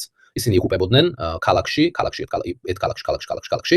მათ 10 დღეზე მეტიც კი გაატარეს იქ, სანამ გადააყვანდნენ. სტატი სხვა მხრივ ამბობდა, რომ კუნძულზე საყრდენი პუნქტის შექმნა შეუძლებელი იყო. ჩვენ გავდით ჭაობიან ადგილს, რომელიც სავსე იყო დაბომბვის შედეგად წარმოქმნილი კრატერებით და დაცემული ხეებით. ფრა არ იყო შესაძლებელი. რადგან როგორც კი რამეს თხრიდი, მიწა მაშინვე წყლით ივსებოდა. შედეგად დაბომბვის კრატერები ხშირად გამოიყენებოდა საარტილერიო ცეცხლისგან დასაფარად. საზღვაო ქვეითების თქმით, დრონებისგან თავშესაფარს ზოგჯერ ხეებში დაჭედილი ნამსხოები უზრუნველყოფდა. ასევე ძალიან ცოტა მცენარეულობა იყო. ამ ტექსტის ორი გმირი, რომელთაგან ერთ-ერთი დრონის ოპერატორია, მიიღეს ბრძანება კუნძულებზე პოზიციების მოწყობის შესახებ, რათა რუსებს უფრო ახლოს ყოფილიყვნენ. თუმცა მათ უარი თქვეს თავიანთი მეთაურების ბრძანებების შესრულებაზე, რადგან ეს თვითმკვლელობა იქნებოდა. მოწმეების ჩვენებები შემაძუნებელია, მე წავიკითხე ეს უზარმაზარი სტატიები, რადგან ბევრი მართლა ძალიან დიდია და შესანიშნავად არის დაწერილი. 40 გვერდი მოწმეების ჩვენებებია და ეს ჩვენებები აღწერს ამ ნავების, ამ დესანტების წარმოუდგენლად არაორგანიზებულ მართვას. თითქმის როგორც ბრძანებით გაგზავნილებს. სასაკლაოზე, იმისთვის რაც შემდეგ უბრალოდ PR-ის ნაწილი იყო. იმიტომ რომ როცა გაირგვა რამდენიმე კვირის შემდეგ რომ ისინი ვერ ახერხებდნენ პლაცდარმის შექმნას და მის გაფართოებას, იქ რო დაეტოვებინათ რამდენიმე ათეული, კი, ყველაფერს იქ დაგიდებ, ფაბიო, შეგიძლია წაიკითხო. ეს ყველაფერი სტატიებია სხვათა შორის უკრაინული, იმიტომ რომ უკრაინაში იქნებ, იცი. ჩვენთვის ეს ამბავი ცოტა უკანა პლანზე გადავიდა, რადარებიდან გაქრა და ასე შემდეგ. მაგრამ უკრაინაში დარჩა დიდი გადაუჭრელი საკითხი. რადგან ამ საზღვაო ქვეითთაგან ძალიან ბევრი, რამდენიმე ასეული ფაქტობრივად გარდაცვლილია, დაკარგულად ითვლება და ოჯახებს არც კი იციან თყვედ არიან თუ არა. ამიტომ არსებობს პრაქტიკულად დედების მთელი კომიტეტი, რომლებიც კითხულობენ, სად არის ჩემი შვილი. ამ ძალიან გრძელ სტატიაში არის უამრავი პოსტი, სადაც ყველა უკრაინელი დედა, ოჯახის წევრები და ასე შემდეგ ამბობენ, ჩემი შვილი იყო ჩართული ამ საქმეში, აქ მინდა ვიცოდე, მოკვდა თუ არა, მინდა ვიცოდე, თყვედ აიყვანეს თუ არა, არავინ პასუხობს, ეს არის პრობლემა. ფაქტობრივად დარჩა გაურკვევლად, რადგან ეს ძალიან ცუდი ჭრილობაა, მართლაც ცუდი ისტორია, რომელიც არასდროს დასრულებულა, არასდროს უნდოდათ სიმართლის დადგენა, რადგან ეს რა თქმა უნდა არის.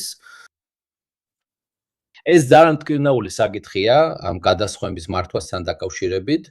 კომანდირი დეუბნებით იყო ჯალათი, იური სოდოლი, რომელსაც ჯარისკაცები პირდაპირ საბჭოთა სკოლაში გაზრდილ ღორად მიიჩნევდნენ, ასე რომ საერთოდ არ აინტერესებდა არაფერი. მისთვის თავარი იყო განაგრძო იმის თქმა, რომ მეორე მხარეს დროშა იყო იმ პერიოდში. იქ ყველა თავისი კაცისა და მეთაურის მიერ სულდათ, პროკოპენკოს, აზოვის წევრის მხრიდან თითქმის მოღალატედაც კი დაადანაშაულეს. და შემდეგ თითქმის ყველას მოთხოვნით თანამდებობიდანაც მოხსნეს. ამიტომ არ მგონია რომ უკრაინელები მსგავს რამეს გაიმეორებენ, ანუ პირდაპირ ეცდებიან მუდმივი პლაცდარმის შექმნას.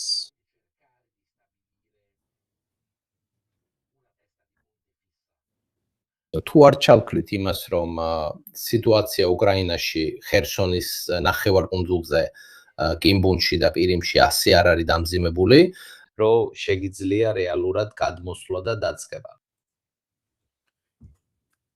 ზოგად თქვათ გარკვეული შედარებითი უსაფრთხოებით დაიწყო პლაცდარმის შექმნა. მაგრამ თუ არის თუნდაც მცირე წინააღმდეგობა და артиლერია, ეს არ არის ის ტიპის მოქმედება, რაც უნდა გააკეთო. ასევე მართალია, რომ ახალი უკრაინული საზღვაო ქვეითების დანაყოფები და ამას ძალიან საეჭვოდ ვეუბნებით, ბოლო გეოლოკაციებით 30-ია.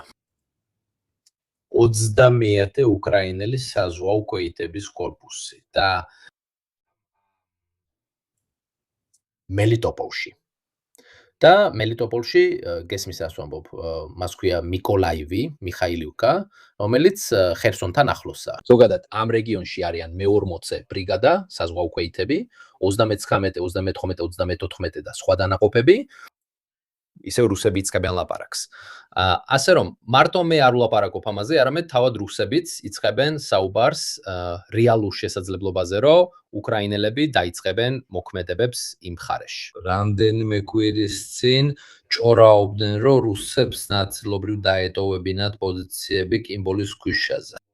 ეს იქნებოდა სწორედ ეს ტერიტორია აქ. რატომ? იმიტომ რომ ეს არის ტერიტორია, რომელიც პრაქტიკულად არ იძლევა დაფარვას, ანუ თუ იქ მიდიხარ, ან უნდა დაიკავო ეს პოზიცია, თუნდაც ვერტფრენებით შეიძლებოდა, ვერტფრენებით შეიძლება დამოიყენო, მაგრამ ხო გესმის მათი მოსვლა. და კიდე ვთქვათ რუსული ანტისაჰაერო სისტემა. მაგრამ ყველაზე მეტად, როგორც სწორად ამბობს ვალერიო, პორტატული საზენიტო კომპლექსები მათ ხდიან. შეგიძლია მართლა წყლის ზედაპირზე იფრინო და გადმოხვიდე, მაგრამ ასე გაგზავნოთ შეგიძლია. პირველი ტალღა წავიდა 10 ვერტფრენით, ეს არის 120 კაცი. ეს დაბალი ადგილია, არა პირდაპირ ჭაობიანი, რაღაც დამლაშებული ადგილია, მართლა რთულია. სინამდვილეში, ნახეთ, თქვენთვის გადავიღე რამდენიმე ვიდეო, რომ გაგაგებინოთ როგორი ადგილია, რომ მიხვდეთ თუნდაც ვიღაცა იქ გადმოვიდეს. თუ არ გაფართოვდებით და უფრო შიგნით არ შეხვალ. ეს არ არის ისეთი ადგილი, სადაც რამეს დააფუძნებ, რომ გაგაგებინოთ. ბოლოს დროს ხათაშორის უკრაინელებს ეს ჰქონდათ დრონებით და ამას თვითონვე ამბობს უკრაინელი საზღვაო ქვეითების ერთ-ერთი მეთაური.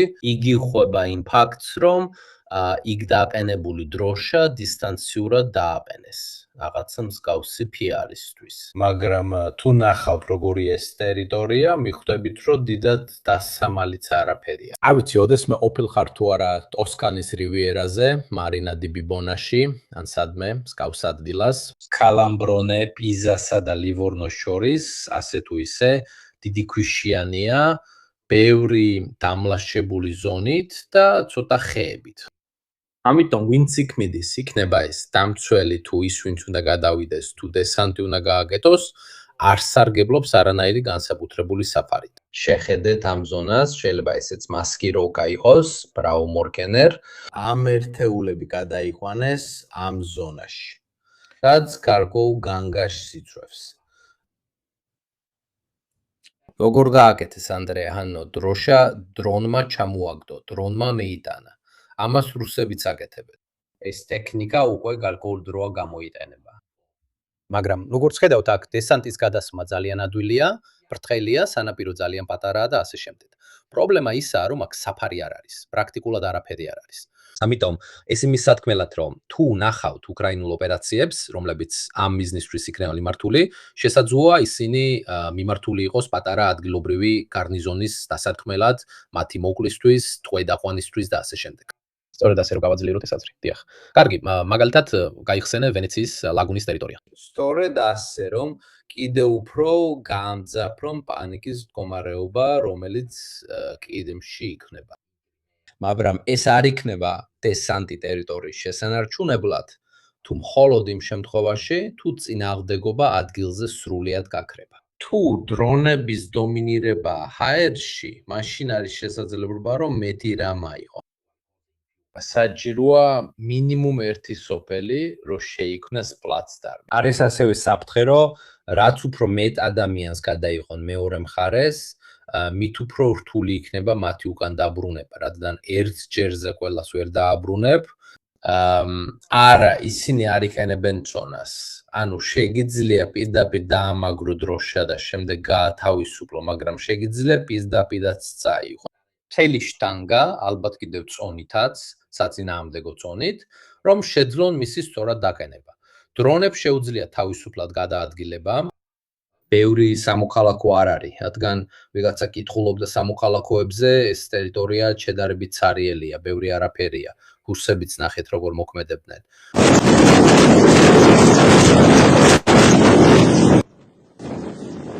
რუსებიც, როგორც ხედავთ, როცა ჯარებს ამ ტერიტორიაზე შეხავდათ, ცდილობდნენ მათი გადაადგილება ვერტმფრენებით. ეს იყო ყველაზე სწრაფი გზა ჯარების ამ ტერიტორიაზე გადასაყვანად. აქ შესაბამისად ეს არ არის საუკეთესო ადგილი ოპერაციისთვის, სადაც გინდა პლაცდარმის შექმნა.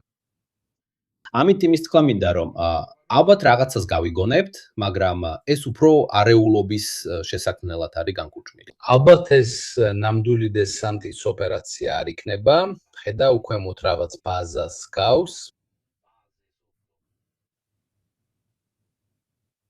იქ პირდაპირ ადგილი არის, ცოტა ელონ მასკის რაკეტებივით, ხო იცი, რომლებიც პირდაპირ ეშვებიან. შენ მას დრონით მიიყვან, პირდაპირ მიცასთან კონტაქტს აძლევ. და აგდებ მას. ეს არის უკრაინის დროშა, რომელიც კიმბურნის ცხვირზე ჩამოაგდეს, ტექნიკურად რო ვთქვათ, იმ ცხვერზე. ის ნაწილი მიეკუთვნება მიკოლაევის ოლქს, არც კი ხერსონს. მიკოლაევის ოლქის ერთადერთი ნაწილი, რომელიც რუსების კონტროლის ქვეშაა.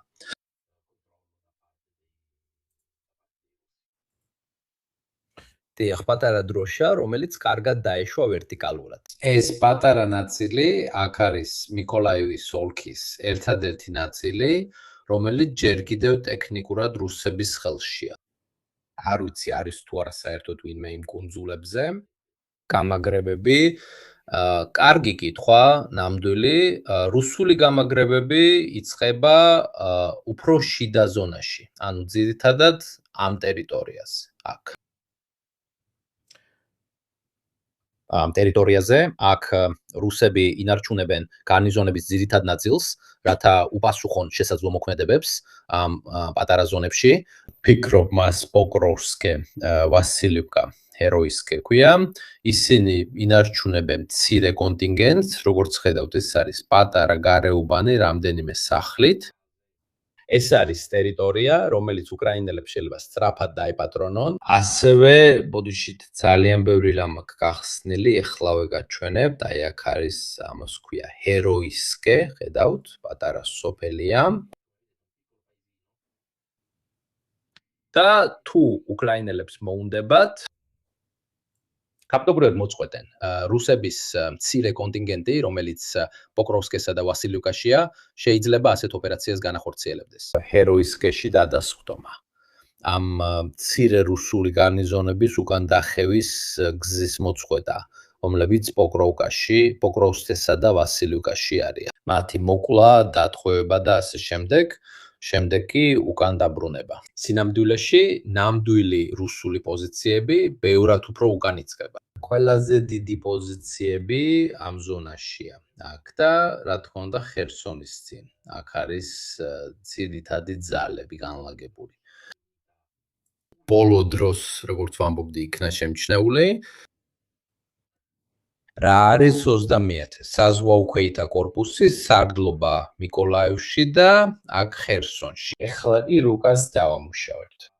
არის მე-40, 24, 39 საზღვაო ქვეითა ბრიგადა. საზღვაო ქვეითები, არა უკრაინელი ქვეითები, რომელთაგან მე-40 და 39 ადრე სხვა უკრაინულ ზონებში იყვნენ ჩართული. ამიტომ არ ვიცი სულ თუ არა ორმაგი მიზნის მიღწევა, აქ განათავსონ დანაყოფები, რომლებიც დესანტზე აფიქრებენ, სანამ ისინი ისვენებენ. ასევე იმის გათვალისწინებით, რომ ისინი სხვადან იქნებიან დაკავებულები, რო წარმოდგენა შეექმნათ. 36, 27, 39 და სხვა დანაყოფები ჩართულები არიან ბრძოლებში უშუალოდ კოსტიანტინივკაში. პოკროვსკის წინ და სხვა ადგილებში. ისინი ძალიან დაბალია ამ მომენტში. ეს ის ჭაობიანი ზონა, რომელიც განსაკუთრებით წარმოიქმნა დნეპრის მრუჩში, ზაპორიჟიეს ქვემოთ, კამიანსკეს ახლოს. ისე რომ ეს შესამჩნევია, როგორც სატელიტიდან ჩანს, თუ დააზუმბავ, დაინახავ, რომ იქ ქვიშიანი ჭაობი გაჩნდა სხვადასხვა პატარა კუნძულებით, უნდა გავიგოთ, აქვს თუ არა ვინმე სამის შესაძლებლობა. მძიმე ტექნიკით ვერ გადახვალ. ასე უნდა ითქვას, რომ ეს იგივე წესით იწერება უკრაინული აქტივობა ილინივკაში, ილინკა პირდაპირ ერნეკოდარის წინ არის, სადაც ზაპორიჟიას ატომური სადგურია. ასე რომ კიდევ ერთი შესაძლო ქმედება, რაც უკრაინელებს შეუძლიათ გააკეთონ და უკვე სცადეს კიდეც, თუ გახსოვთ, რომ ამ რაიონში სხვადასხვა მოქმედებები ნავებით სცადეს, აქ რაც ცუდად დასრულდა, პირდაპირ გეტყვით, უკრაინელებს აქ კარგი ისტორია არ აქვთ. ამფიბიური ოპერაციების მხრივ ცუდად დასრულდა ღამის შეტევები პატარა ნავებით პირველად ამ რაიონში. თუმცა ალბათ ამ გამოცდილებიდან რაღაცა ისწავლეს. იმაზე რაც ადრე საუბრობდა, ტიციო კალი და ასე შემდეგ. ეს ვიდეოები იყო აქ, ეს არის უკრაინის სპეციალური ძალების ვიდეოები, რომლებმაც უკვე ჩაატარეს რეიდები. ასევე იდმში, მაგრამ განსაკუთრებით კიმბურნის თხემის იმ ზონაში. და სამხრეთში, ხერსონის ოლქში. შეღწევით, ფაქტობრივად მცირე რეიდების მოწყობით, ზიანის მიყენებით და შემდეგ უკან დაბრუნებით. მოდიოდნენ ახლოს, იყენებდნენ დრონებსაც ზიანის მისაყენებლად, როგორც ხედავთ, გადმოდიოდნენ, დგამდნენ დროშას, ცოტა საზიანებდნენ და მიდიოდნენ. დაახლოებით როგორც ესასის მებრძოლები. მეორე მსოფლიო ომში ეს იყო იდეა. ჩემი აზრით ეს რაღაცა ასევე გამოიყენებოდა იმისთვის, რომ შეესწავლათ ტერიტორია, შეესწავლათ რუსების რეაგირების დრო, მცირე მოქმედებებით გამოიცადათ, რა შესაძლებლობები ჰქონდათ თორე სხვა შემთხვევაში დიდად აზრი არ აქვს რაღაცის გაკეთებას, თქვათ უფრო მასშტაბურად. ესენი მათი საკუთარი დრონებია, რომლებიც მათივე ხალხის მოქმედებებს აკვირდებოდნენ. ცოტა ალბათ კიმბურნის თხემიდან მიწიდან რომ შევხედოთ, სინამდვილეში დიდი თანამშრომლობა იყო, რომელიც დიდხანს უარყოფილი იყო. მე ეს უყევ თქვი. 2023 წელს SBS-სა და ინგლისელ SAS შორის ასევე დრონების განვითარებასთან დაკავშირებით, დრონების ზედაპირული, მაგრამ წყალქვეშა აპარატებიც. უკრაინელები ამასაც აკეთებენ. მინდა შეგახსენოთ, რომ ცოტა ხნის წინ უკრაინელებმა ესეც აჩვენეს, აი აქ. ეს არის დისტანციურად მართვადი სადესანტო საშუალება, რომელიც თავის მხრივ ასრულებს დესანტირებას. პატარა რობოტია, როგორც ხედავთ. ისიც დისტანციურად იმართება, ასევე მუხლუხოებით, ხოვებით. დისტანციური გადასმა ფაქტობრივად გადასმის ნასმის ნავი დისტანციურად იმართება და თვითონ საშუალებების შემდეგ დისტანციურად გამოიყენება. ამ ეტაპზე ნავი თითქმის რეტრანსლატორის ფუნქციას ასრულებს. ეს არის რაღაც, რაც მათ შეუძლიათ გააკეთონ, ანუ შეუძლიათ მოაჩვენონ, შექმნან არეულობა გადასხმის ზონებში, მაშინ როცა სინამდვილეში სხვა მხარეს გადმოდიან. ესეთი რაღაცები შეუძლიათ გააკეთონ კომბინირებულადაც, რომ ყურადღება და ცეცხლი გადაიტანონ. ის ფაქტი, რომ მათ ეს რაღაცა აქ განავითარეს, რომ არის უცნაური გადაადგილებები უკრაინის საზღვაო ქვეითების დანაყოფების, რომლებმაც ცოტა ხნის წინ დროშა აღმართეს, ის რომ ყირიმში დიდი აქტივობა, ვაფიქრებინებს, რომ ალბათ უახლოეს მომავალში ჩვენ ნახავთ უკრაინულ მოქმედებებს ამ მიმართულებით, ჩემი აზრით. არა გრინკის დავსად, არამედ უფრო სწრაფი დარტყმა გაქცევის ტიპის ოპერაციებს. ან კიდე გაამძაფროს ზოგადი კრიზისული მდგომარეობა, რომელიც იგრძნობა, როგორც ვამბობდი, ეს აზრი მარტო მე არ მაქვს, ასე ფიქრობს ბევრი.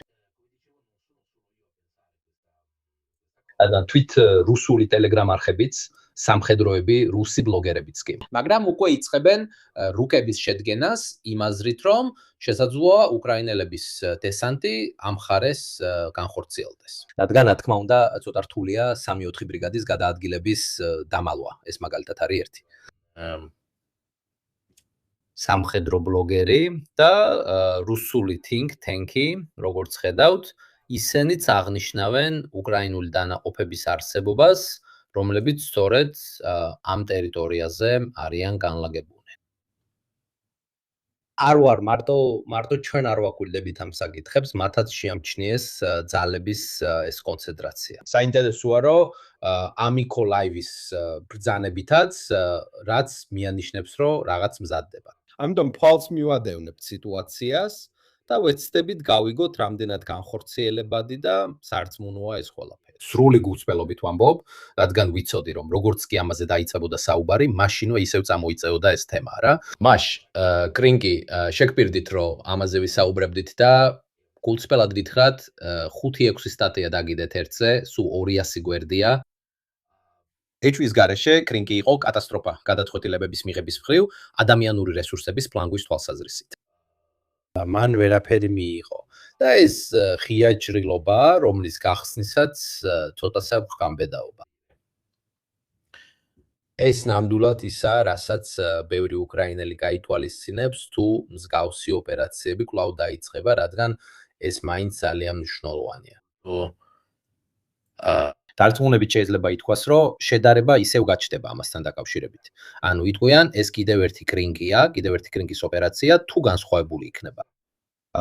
თქვათ, რომ ამ ამბის საინტერესო ნაწილი ისაა, რომ ზოგადად გვაქვს უკრაინული აქტივობა აზოვის ზღვაზე, გემების წინააღმდეგ, გენერატორების წინააღმდეგ აქტივობა, რა თქმა უნდა, ყირიმში და ასე შემდეგ. ლოგისტიკური ნაწილი, ალბათ ეს დესანტირების ნაწილიც. ნამდვილად, ის რაც ახლა რუსებმა უნდა გაითვალისწინონ, არის მრავალმხრივი შეტევა. რაც ყირიმს ძალის წერტილად კი არ აქცევს, არამედ სისუსტის წერტილად. მით უმეტეს, რომ ფრონტები ყირიმს ესაზღვრება. ისინი პასიურები არიან, ანუ უკვე 2 წელია რუსება ხერსონის მიმართულებით არაფერი გაუკეთებიათ, მიუხედავად იმისა, რომ არიან ადამიანები, რომლებიც ოცნებობენ, რომ ოდესის მიმართულებით რაღაც მოხდება. ამიტომ ბევრ ანალიტიკურ ცენტრს და ანალიტიკოს მართალი აქვს, როცა ამბობს, რომ უკრაინული შეტევების შედეგად კირიმი რესურსიდან გადაიქცა. სუსტი წერტილად. რადგან ასევე საჭიროა პირადი პრობლემების გადალახვაც ადამიანების პრობლემების. ეს არის სტრატეგია, რომელსაც უკრაინელები ახორციელებენ ბევრად უფრო ფართო და სტრატეგიულ დონეზე, ვიდრე მხოლოდ კირიმთან მიმართებაში. მიწაზე კი, რა თქმა უნდა, რუსები აგრძელებენ ტერიტორიული დაპყრობების მცდელობას და ცდილობენ, როგორც ყოველთვის, იგივე ადგილების აღებას. მაგრამ ეს ორი კამპანია სულიად განსხვავებული, ორი სულიად განსხვავებული ხედვა. მიაცეთ ამას ყურადღება. პროპაგანდის თვალსაზრისითაც კი უკრაინელები თითქმის არ საუბრობენ ფრონტზე. მაშინ როცა რუსები ბევრს საუბრობენ ფრონტზე და არ საუბრობენ ნავთობგადამამუშავებელ ქარხნებზე, კირიმის მდგომარეობაზე, ამას თვითონ რუსებიც ამბობენ ტელევიზიაში. ამბობენ, რომ ყველაფერი კარგადაა ბენზინის საკითხზე, მოჩვენებით ფლოტზე და ასე შემდეგ. აი, კარგი იყო, რომ მობილიზაციის თემაზე დამისვი კითხვა, სტეფანო, ეს თემა რუსეთში ძალიან აქტუალურიაც. ძალიან აქტუალურია. სხვა დღეს წავიკითხე, ის რაც გიერკინმა ციხიდან გამოაქვეყნა, ამიტომაც წავიკითხებთ ამას მათთვის, ვინც არ იცის, ვინ არის იგორ გიერკინი, იგივე სტრელკოვი. სტრელოკი ის ადამიანია, რომელმაც ფაქტობრივად დონბასში ომს მისცა დასაწყისი, თავისი შექმნილი და მოყვანილი პირველი მილიციებით. მან ეს თავის ტელეგრამ არხზე გამოაქვეყნა, ასე რომ შეგიძლიათ იქ უპრობლემოდ ნახოთ. ფაქტობრივად ასე ამბობს, რომ რადგან ის ციხეშია 2024 და 2025 წლების მარცხების შემდეგ, რაც შეეხება დაუყოვნებლივ გამარჯვების მიღწევას. იმ ადამიანების რაოდენობა, რომლებიც სულ გაწევრიანდნენ, მათ შორის ციხეებიდანაც, პრაქტიკულად ნულამდე დაეცა. ამბობს, რომ პრაქტიკულად აღარავინ დარჩა, ვისაც ციხიდანაც კი მუშაობა უნდა, მაშინ როცა ადრეს ბევრად უფრო მარტივი იყო. განსაკუთრებით 2024 წელს ამბობს, 2024 წლის შემოდგომაზე, როცა საჯელავსულების კოლონიაში მივედი ხალხი. ომში მიდიოდნენ, უნდა დაგეცადა 3-დან 4 თვე რო აგერჩიეს. ეხლა კი ამბობს, რომ არმიის რიგებში შესვლა იშვიათობაა და ყველაფერი ინდივიდუალურად წყდება. მაგრამ ყველაზე მეტად ამბობს, რომ ციხეში ბოლო 6 თვის განმავლობაში მან არ უნჩახავს. ფაქტობრივად აღარავინ იყო, ვისაც სიღატაკეში დაბრუნება უნდოდა. ანუ ციხეშია და იქ წასვლა აღარ უნდა, მოთხოვნა აღარ არსებობს. სინამდვილეში ამბობს, ამის გამო ვერ გავამტყუნებ მათ. ამას პირდაპირ მის ტექსტზეც ნახავთ. ანუ ციხეებშიც არის რეკრუტირების პრობლემა, თუ მიხვდნენ რამდენ დაბრუნდა იმ რეკრუტირებიდან. უნდა მიეცათ ამნისტია იმისთვის, რაც გააკეთეს. როცა ბევრს არ ხედავდნენ დაბრუნებულს, ანუ ბევრი ბედნიერი ისტორია არ იყო. მათ მხარეებში რეკრუტირებაც პრობლემური გახდა, ასე რომ დიდი ალბათობით, რა თქმა უნდა, ეს ანეკდოტურია, ეს მხოლოდ კირკინია, რომელიც თავის პირად გამოცდილებაზე საუბრობს, იმაზე, რასაც თავის ციხეში ხედავს, მაგრამ უკვე გაჩვენებს, რომ არსებობს სირთულე. როგორც ივან გრეკოსთან ახსენე. ეს მთელი უკრაინული აქტივობა ლოგისტიკაზე, გენერატორებზე, ყირიმზე, ბენზინის წარმოებაზე და ასე შემდეგ, რაც მაინც ქმნის უამრავ შიდა კრიზისს, რუსებისთვის ეს იმდენად ფრონტზე რუსების შეჩერებას არ ემსახურება, თუმცა, რა თქმა უნდა, თუ ბენზინის წარმოებას ამცირებ, ეს ნამდვილად ქმნის პრობლემებს ომის ძალისხმევის უზრუნველყოფაში, მაგრამ ასევე აქვეითებს პუტინის მხარდაჭერას. რადგან რაც უფრო მეტ ქაოსს ქმნი, დრონებით, ბენზინის დეფიციტით და ასე შემდეგ, მით უფრო ნაკლებად შეუძლია მას კიდე უფრო არაპოპულარული გადაწყვეტილებების მიღება. რომელ არაპოპულარულ გადაწყვეტილებაზე შეიძლება ვილაპარაკოთ?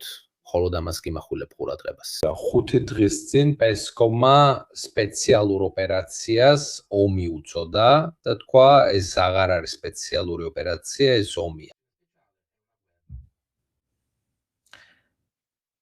რატო გააკეთა ეს? იმიტომ რომ შეიცვალა ამ საკითხის აღწერის ფორმა, რადგან თუ ომზე საუბრობ, ტექნიკურად შეგიძლია საომარი მდგომარეობა გამოაცხადო და შეგიძლია კიდევ ერთი ნამდვილი მობილიზაცია ჩაატარო. ეს აღარ არის სპეციალური ოპერაცია, ოფიციალურად, როგორც პესკომმა განაცხადა. მაგრამ უკვე მაშინ, როცა ამბის მოყოლის სტილს ცვლი, ეს ნიშნავს, რომ ცდილობს საზოგადოება ამ ყველაფერს შეაჩვია. სიმართლე რო გითხრათ, უკრაინელები მართავენ დრონებს, ბევრ ოპერაციას ატარებენ, მაგრამ აქ ამერიკელების ხელი ურევია. ეს მარტო მე არ ვამბობ, ამას სხვადასხვა ანალიტიკოსებიც ამბობენ, მათ შორის უკრაინელებიც. ეს ფაქტობრივად საჯარო საიდუმლოა, ჩვენ ეს უკვე ვთქვით. ანუ თუ უკრაინელებს ამის გაკეთება შეუძლიათ, ეს იმიტომ ხდება, რომ ამის უკან ანთროპიკ დგას, რომელიც ანალიზს უკეთებს მარშრუტებს, არჩევს საუკეთესო მიდგომას, ასევე ითვალისწინებს ანტისაჰაერო პოზიციებს და რუსების გადაადგილებებს. ასევე CIA-მ, ცენტრალურმა სადაზვერვო სააგენტომ, ასე თუ ისე უკრაინულ საქმიანობას კურთხევა მისცა. იმიტომ რომ მათ გააძლიერეს უკრაინული დრონების კამპანია. მათ დაეხმარნენ უკეთ გაეგოთ, სად დაერტყათ და ასე შემდეგ. არის სტატია New York Times-ში, ანუ არა რუსულ პრავდაში, არა რაღაც მსგავსში, სადაც აღწერენ ძალიან კარგად, როგორ ამბობს ტრამპი რაღაცას. ეს არის.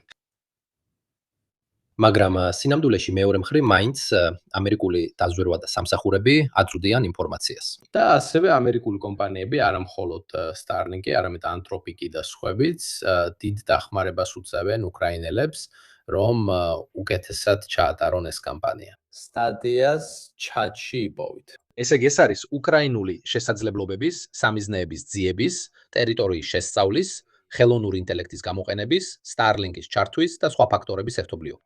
ბევრი ადამიანი სვამს კითხვას, შეუძლიათ თუ არა რუსებს იგივე გააკეთონ დრონების რაოდენობის თვალსაზრისით. ტექნიკის მხრივ კი აბსოლუტურად შეუძლიათ. შეიძლება 3-დან 6 თვეში ზუსტად ის გააკეთონ, რასაც უკრაინელები აკეთებენ. მაგრამ მათ ერთი რამ აკლიათ. აკლიათ Starlink-ი. რუსებს საკმარისი სატელიტური დაფარვა არ აქვთ, რომ შეტევები კოორდინირებულად დანახორციელოთ. რო გაგიწიოთ წარმოდგენა, ბოლო 1 თვესა და ნახევარში უკრაინელებმა მხოლოდ ზაპორიჟიას კორიდორში გამოიყენეს 10-12000 დრონი.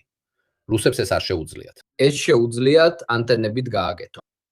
პრობლემა ისაა, რომ უკრაინელები ანტენებს ხედავენ და ანადგურებენ. დიდი, მაღალი ანტენები, განსაკუთრებით ასეთ ბრტყელ ადგილას, როგორც ზაპორიჟიას კორიდორია, შეგიძლიათ დაადენ. მაგრამ ვერ შეძლებენ ზუსტად იმ კამპანიის გამეორებას, რასაც უკრაინელები ატარებენ დრონებით, თუ არ გაქვს Starlink-ი და თუ არ გაქვს ხელოვნური ინტელექტი. კიდევ ერთი რამ არის. ეს ყველაფერი ძალიან არის დაკავშირებული დახევარგამტარებთან, ჩიპებთან, ხელოვნურ ინტელექტთან და რუსები ამ სფეროში ხელოვნური ინტელექტის მიმართულებით საერთოდაც არ არიან კონკურენციაში. ეს ყველაფერი ამერიკულია, ჩინურია და ასე შემდეგ. ამის გასაკეთებლად საჭიროა ინვესტიციები, ხო ნახეთ, ხელოვნური ინტელექტის ბუშტი. საუბარია ტრილიონებზე, არა მილიარდებზე, არა 20-50, არა 20-50 ან 100 მილიარდზე საუბარია, ტრილიონების ინვესტირებაზე ამ საქმეში. ამიტომ ეს არ არის რაღაცა, რისი გაკეთებაც ესე უბრალოდ შეგიძლია. ისინი ამ საკითხში მინიმუმ 5-7-10 წლით ჩამორჩებიან. როგორც ელექტრონიკის, ასევე ხელოვნური ინტელექტის თვალსაზრისით. უფრო მეტიც ისინი კონკურენტებიც კი არ არიან, რაც შეეხება ხელოვნურ ინტელექტს. და ჩინეთს გულწრფელად რო თქვა, დიდად არ აქვს ინტერესი ამაში ჩაერთოს. მას არ უნდა მეორადი სანქციების რისკზე წასვლა. გარდა ამისა, მას განსაკუთრებული სურვილი არ აქვს გააზიაროს ეს. შეიძლება მხოლოდ გამოცადოს. გამოცდაც შეიძლება ნახევინ არის აქ. ზურფასო, ბავშვობის მეგობრებო, რომლებიც ჩემსავით გატაცებული ხართ ისტორიებით, რომლებიც ბუნებრივად არ ვითარდება, ის ირანშია, თუმცა უკვე მე-6-ეთ. მას ჰქვია ოფროუდის ზივდიზი. ვკითხე, შემიძლია თუ არა მის სტილში შენი სიმები დავამაგრო. შეხედე ამას, მეც შევხედავ. უთხარი რომ დამიკავშირდეს. პარაბელუმი ისტორიკოსი, რომელიც ყავს, არის gmail.com-ზე. მე ყოველთვის მზად ვარ მივიღო ადამიანები, რომლებიც დამატებით ხედვას შემოიტანენ სიტუაციებში. მართლა მოგვიწევს ისევ დაუბრუნდეთ ირანსა და შეერთებულ შტატებს იმის გათვალისწინებით, რაც ახლა ხდება, სარაკეტო გაცვლები და ასე შემდეგ. მაშ ნება მომეცი დავწერო. კარც მუნებ ძალიან სწრაფად კი პასუხებ.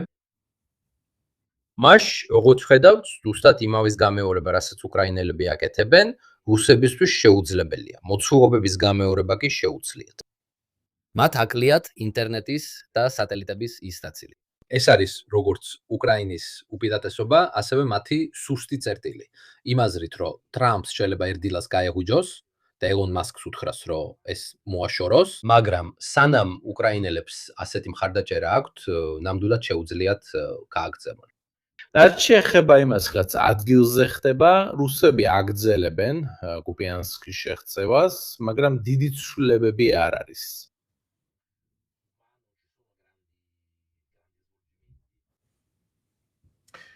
დიახ, ტექნიკურად ისინი ახლოვდებიან კუპიანსკის ფლანგებზე რუსული აქტივობის დაბრუნება, რაც ცოტათი ფაქტობრივად იმეორებს წინამოვლენებს.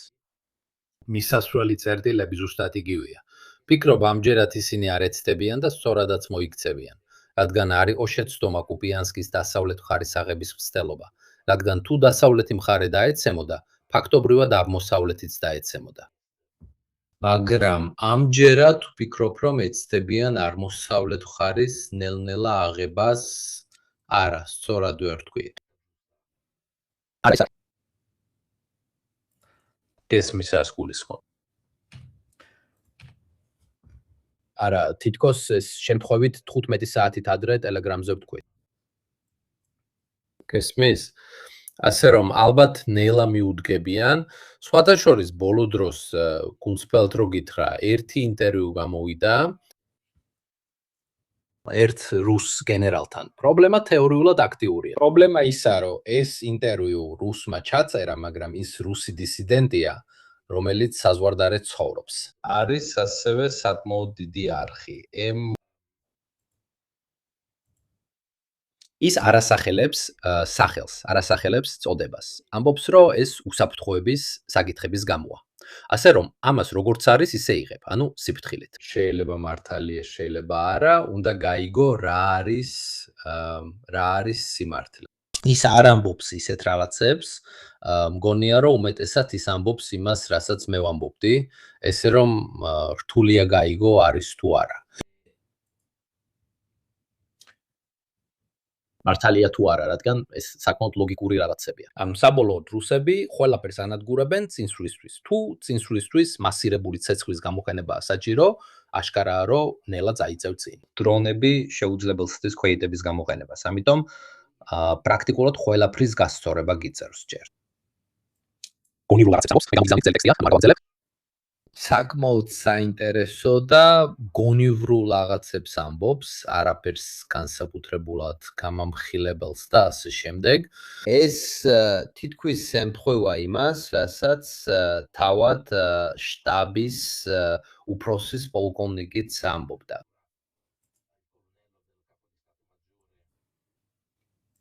რუსეთის გეგმას 2022 წელს, აი მან კი მართლა ყველაფერი წინასწარ განსაზღვრა. და ეს სტატია ჯერ კიდევ საიტზეა, ერთ რუსულ ჟურნალში. მას სამხედროები ძალიან ხშირად კითხულობენ, გირჩევ თქვენს საიკითხოთ. არსებობს სხვადასხვა ფორმით. არის ვიდეო, რომელიც საათობით გრძელდება, სადაც ის საუბრობს, და არის მოკლე, ესე ვთქვათ, შეჯამებული ვერსიაც. ჟურნალისტმა დიმიტრი კოზოლემ გამოაქვეყნა ინტერვიუ კაცთან, რომელსაც მან რუსული არმიის მოქმედ გენერალად მოიხსენია. სრულიად ანონიმურად. ინტერნეტში მსჯელობენ, შეიძლება თუ არა ენდო იმას, რასაც ის ამბობს. საიკითხეთ ინტერვიუ, რადგან გენერალი ამბობს, რომ არსებობს სტაგნაცია. დონბასის აღება შესაძლებელია, თუ ამისთვის საკმარისი ცოცხალი ძალა იქნება. რუსული არმიის ადამიანური რესურსი ბევრად აღემატება მტრის დრონების რაოდენობას. ამისათვის საჭიროა თვეში მინიმუმ 55-დან 15-დან 60,000-მდე ადამიანის გაწვევა არმიაში. ეს რეალისტური არ არის, ფრონტზე არსებული გუმარების შესახებ. ანგარიშები გადაჭარბებულია. ანუ ის, რასაც პუტინს ეუბნებიან და ამიტომ პრაქტიკულად საუკეთესო გზა წინსვლისთვის არის ყველაფერი გაასწორო და ასე გააგრძელო წინსვლა. მას ეუბნებიან, რომ ბირთვული თავდასხმა ფანტაზია, სრულად მობილიზაცია საერთოდ არ არის შესაძლებელი, მაგრამ ახალი მობილიზაცია სულიად შესაძლებელია. ზუსტად იმავეს გეუბნებით მე 6 თვეა. რადგან ჩემი აზრით ცენზურა სოციალურ ქსელებში და ასე შემდეგ ეხლა დაიწყეს ამას ომად წოდება და აღარ უწოდებენ. სპეციალურ ოპერაციას პესინო, პესკო და ასე შემდეგ თითქმის ყველა ფრონტზე შენელება გარდა დონბასისა, ჩემი აზრით საჭიროებს დამატებით მობილიზაციას. რა თქმა უნდა, ისიც საუბრობს თხოვებაზე. უკრაინის დრონების კამპანია, შეიძლება ვენდოთ იმას, რასაც ამბობს. არ ვიცი, გულწრფელად რო გითხრათ, თუ მეთხვიან რომ გენერალს ინტერვიუ ჩამოართვა, გენერალს უფრო მეტად არ ვენდობი 2022 წლის. რუსეთის გენშტაბის დაგეგმვის განყოფილების შეხვედრების შესახებ, იმიტომ რომ ის რუსულ ჟურნალში დამოგვეხმდა და გულწრფელად რო ვთქვა, ჯანდაბა მართლა ქონდა ომი წინასთან ნავარაუდევი. ფრთხილად მიუდექით, არაფერს განსაკუთრებულად გამამჟღავნებელს არ ამბობს, მე აგიდებთ მას. ამას თარგმნილ ვერსიადაც იპოვით X-ზე და სხვა ფორმებშიც. თუ გსურთ ორიგინალი ვიდეოს ნახვა, ის სტატიებშია დალინკული, ასე რომ შეგიძლიათ მოძებნოთ. მგონია რომ ეს არის, მგონია რომ სწორედ ეს ვიდეოა. მოდით ნახოთ, შევძლებ თუ არა. დალინკავებ, თუმცა იპოვით უბრალოდ რუსულად და უნდა დაადოთ სუბტიტრები, არც მეტი, არც ნაკლები. სხვა საკითხებიც არის, რაზეც უნდა ვისაუბროთ და ერთ-ერთი მათგანია სპონსორი. რა თქმა უნდა, დანარჩენ საკითხებსაც მივხედავთ, რაც ხდება ფრონტის სხვა ზონებშიც, მაგრამ მომეცით საშუალება, რომ სამსახურის ვალდებულებები შევასრულო. მგონი, თქვენს ჩემსავით ყოველ დღე იღებთ სპამ მეილებს სერვისებისგან, რომლებსაც ან საერთოდ არ გახსოვთ რომ იყენებდით, ან უბრალოდ გახსოვთ რომ დარეგისტრირდით. იცოდეთ, რომ როცა ირებთ ამ ძალიან მოსაწყენ ზარებს, ხშირად რობოტულებს, რომლებიც გთავაზობენ ტარიფებს, აქციებს, ენერგეტიკულ კონტრაქტებს და ასე შემდეგ, თქვენ კი გაგურებული ხართ, როგორ აღმოჩნდით მათ სიაში. იცოდეთ, რომ ყოველ ჯერზე, როცა რომელიმე საიტზე შეყვანეთ თქვენი მონაცემები და სერვისი უფასო იყო, ეს ნიშნავს, რომ როცა რაღაც უფასოა, პროდუქტი თქვენ ხართ. თქვენ მათ აჩუქეთ თქვენი მონაცემები. აბა ინკონი რას ასაკეთებს? ინკონი ფაქტობრივად შუამავლობს თქვენი მონაცემების წაშლას მონაცემთა ბროკერებთან. რა არის მიზანი? მიზანი არის პრაქტიკულად შეამციროს იმ ინფორმაციის რაოდენობა, რომელიც თქვენ ინტერნეტში დატოვეთ. ეს არა მხოლოდ ხელს უწყობს იმას, რომ თქვენი მონაცემები არ გაიყიდოს მარკეტინგული მიზნებისთვის, არამედ ამცირებს სპამსაც, ელფოს და არასასურველი ზარები. გარდა ამისა, ამით ამცირებთ რისკს, რომ ეს ინფორმაცია ბოროტი მიზნებისთვის, თაღლითობისთვის ან მიზანმიმართული თავდასხმებისთვის იქნას გამოყენებული. ონლაინში ნაკლები მონაცემი ნიშნავს ნაკლებ შესაძლებლობას პროფილირებისთვის. და ასევე ამცირებს ისეთი მიზანმიმართული თავდასხმების რისკს, როგორიცაა ფიშინგი. ამიტომ ინკონი სხვებისგან განსხვავებით, თქვენს მონაცემებს არ ყიდის. რა თქმა უნდა, ძალიან ცოტა იხდით თუ თითქმის არაფერს, რადგან თუ ჩემს კოდს გამოიყენებთ, 60%-იანი ფასდაკლება გექნებათ. ბუმს აღწერაში, გამოგვეთულ კომენტარში, ჩატში იპოვით და ამასთან ერთად არხის საქმიანობასაც უჭერთ ხარს. დაიმახსოვრეთ, თუ ვერ გიპოვიან, ვერ შეგაწუხებენ. და როგორც ყოველთვის ვამბობ, რაფას ანჯებ თქვენს დროს. მე მირჩევნია რამდენიმე ევრო დავხარჯო, რომ ამ ზარებიდან ამომშალონ, რათა მუშაობის დროს არ შემაწუხონ. მოდი გადავიდეთ დანარჩენ სიტუაციებზე ადგილზე, რადგან, რა თქმა უნდა, ყველაზე მნიშვნელოვანი სწორედ ზონასთან დაკავშირებული საკითხებია. ლიმანს, სიუერსკს, კოსტიანტინივკას შორის ყველა ლაპარაკობს დაეცა თუ არა კოსტიანტინივკა, ყოველთვის ეს თამაშია მტკიცებულებაზე. ჩემთვის ეს მოსაწყენია, გულწრფელად რო ვთქვა. რატო უნდა თქვა რომ დაეცა? ტექნიკურად, ჩემთვის ის უკვე ერთი თვეა რაც დაეცა, შეიძლება მეტიც, იმიტომ რომ დიდწილად და სერიოზულად რუსების კონტროლის ქვეშა. და როცა ეს ნახეთ, ალბათ ერთადერთი შემთხვევა, როცა უკრაინელებმა შეძლეს სიტუაციის შეცვლა ადგილზე, იყო კუპიანსკი. მაგრამ არა იმიტომ, რომ მათ შეცვალეს სიტუაცია. რატომ? სინამდვილეში რუსები და ყველა მათი მხარდამჭერი თვლიდნენ, რომ კუპიანსკი უკვე აღებული ჰქონდათ. მაშინ როცა რუსებს კუპიანსკზე კონტროლი არასდროს ჰქონიათ. არასდროს ჰქონიათ, ასე რომ საქმე არ არის იმაში, რომ უკრაინელებმა სიტუაცია შეცვალეს და კუპიანსკი დაიბრუნეს. და რუსებს არასდროს ჰქონიათ კონტროლი. მიუხედავად იმისა, რომ შემდეგ გენერალს მედალი მისცეს და ასე შემდეგ. ასე რომ ბევრი არაფერი იყო შესაძლებელი, ეს ტერიტორია ყოველთვის სადაურჩებოდა. ნამდვილად შემოიყვანეს დამატებითი ძალები, თავიანთი წვლილით შეიტანეს, მაგრამ არასდროს ყოფილა ისეთი სიტუაცია, როგორიც მაგალითად კოსტიანტინივკაშია, სადაც დადასტურებულია, რომ ზოგიერთი ტერიტორია მტკიცედ რუსების კონტროლქვეშაა. ეს განსხვავება, რაც კუპიანსკთან იყო. ამიტომ ხშირად ეს ამბები შესაბამისი პროპაგანდის შედეგადაც იქნება. სივერსკსა და სლოვიანსკს შორის ზონაში ცხადია ვხედავთ, რომ რუსები ნელ-ნელა აგრძელებენ ტერიტორიის წართმევას და სულ უფრო ახლოს იჭრებიან. ნიკოლაივკასა და ბოლო დროს უკვე პლისნოკივკაშიც. ცხადია ეს შეღწევები ბოლო წელიწადნახევარში ან 2 წელიწადში უზარმაზარი გახდა, რადგან ცხადია ორივე მხარეს ქვეითების რაოდენობა სულ უფრო მცირდება. ამიტომაც პატარა პატულებს შეღწევა შეუძლიათ. ხშირად ეს ხდება საჩვენებელი ეფექტის ან საზოგადოებასთან ურთიერთობის მიზნითაც. როცა ორ ქვეითს აგზავნი, რომ დროშა აღმართონ და თქვან რომ აქ ხარ. ეს ორივე მხარეს, რუსებსაც და უკრაინელებსაც ახასიათებს, თუმცა ძირითადად ისინი აკეთებენ ამას. ეს განსაკუთრებით რუსებს ახასიათებთ, განსაკუთრებით მას შემდეგ, რაც ვლადიმერ პუტინმა ის ბრიფინგი ჩაატარა რუკით, სადაც ზოგი მეუბნება თუ პედანტი ხარ, ამ მნიშვნელობა აქვს 20 კილომეტრს. დაიცადე 20 კილომეტრით მეტი კონტროლირებადი ტერიტორია, გაამრავლე ეს 1000 კილომეტრიან ფრონტზე. იმ დროს, როცა საუბარია თვეში 600 კვადრატულ კილომეტრზე, 100 კვადრატულ კილომეტრზე თვეში. ხო? თუ ეს საკმარისია. 20 კილომეტრი, 1000.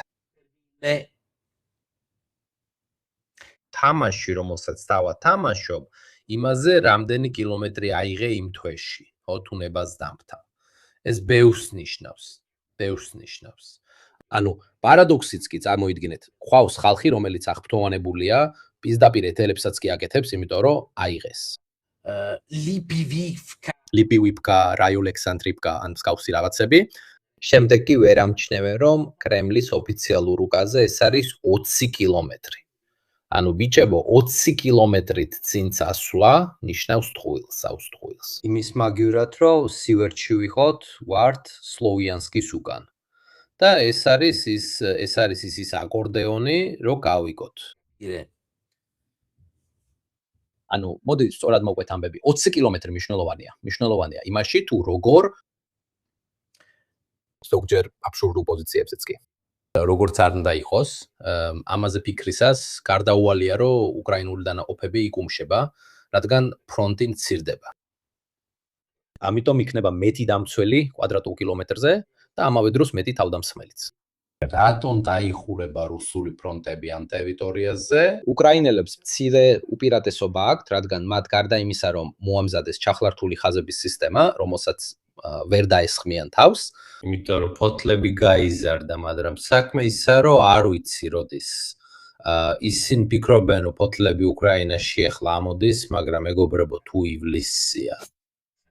უკრაინაში ფოთლებიც გაზაფხულზე ამოდის, წარმოიდგინე. ფოთლები გაზაფხულზე ამოდის უკრაინაშიც. და უკრაინელები, რომლებიც თითქოს სულელები არიან, რა თქმა უნდა, არ აქვთ ხეების რიგები თავდაცვითი ხაზების წინ. არა, ისინი იქ დატოვეს ასე, შექმნეს კილზონები, არც მეტი, არც ნაკლები, იმიტომ რომ დრაკონის კბილები, თხრილები, მავთულ ხლართები, ნაღმიანი ველები, მაგრამ ყველაზე მთავარია, რომ გაწმინდეს.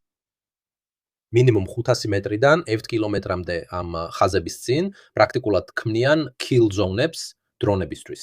საკმარისია. უბრალოდ მიხვე მოვლენებს, მაგრამ ფოთლები ყოველას დაგვაღალატებს, არა? უკრაინელებმა ფოთლებზე არ იფიქრეს, ეხლა რუსები ფოთლების გამოყენებით მასშტაბურ წინსვლას განახორციელებენ. აი ესა ის, რასაც ამბობენ.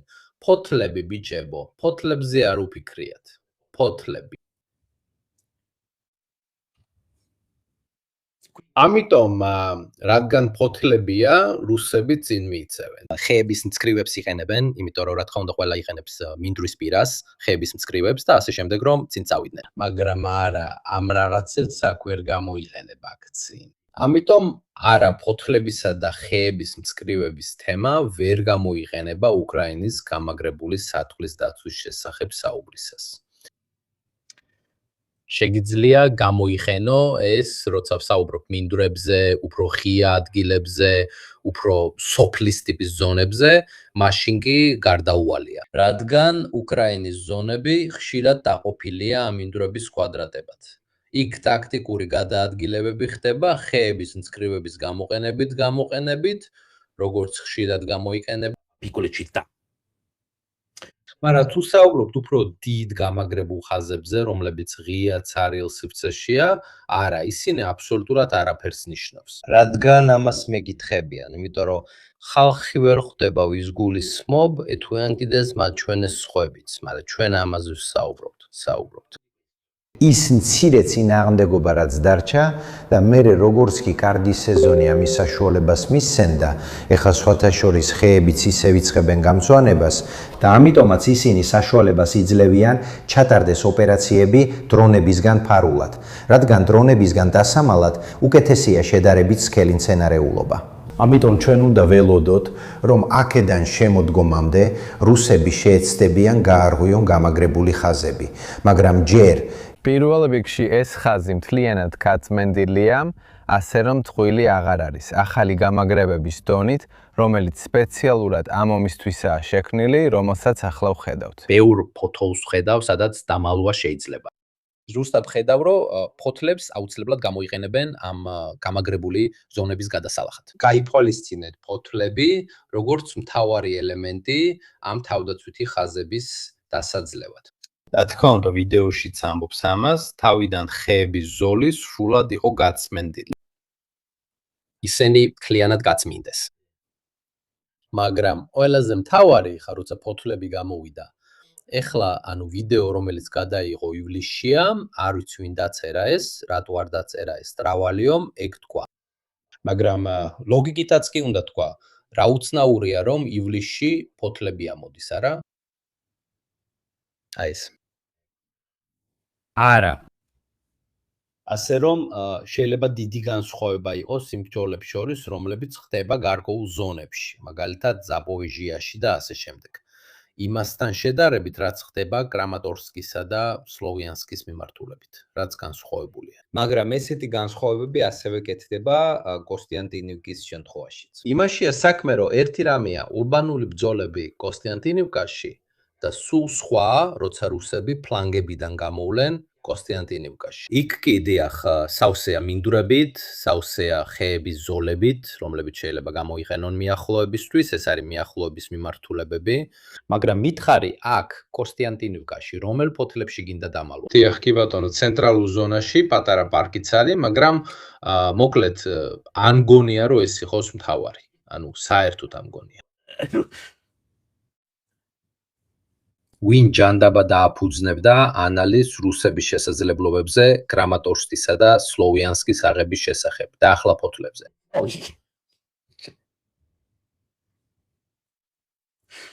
არ ვიცი, შეიძლება უნებლიე კომიკულობაა, მე ვერ ვიგებ ასეთ რაღაცებს. ფოთლებზე, კარგი. რაც შეეხება სერიოზულ საკითხებს, რუსებმა გააგრძელეს ტერიტორიის მოპოვება კოსტიანტინოვკის შიგნით და ზოგიერთი ზონის სტაბილიზაცია.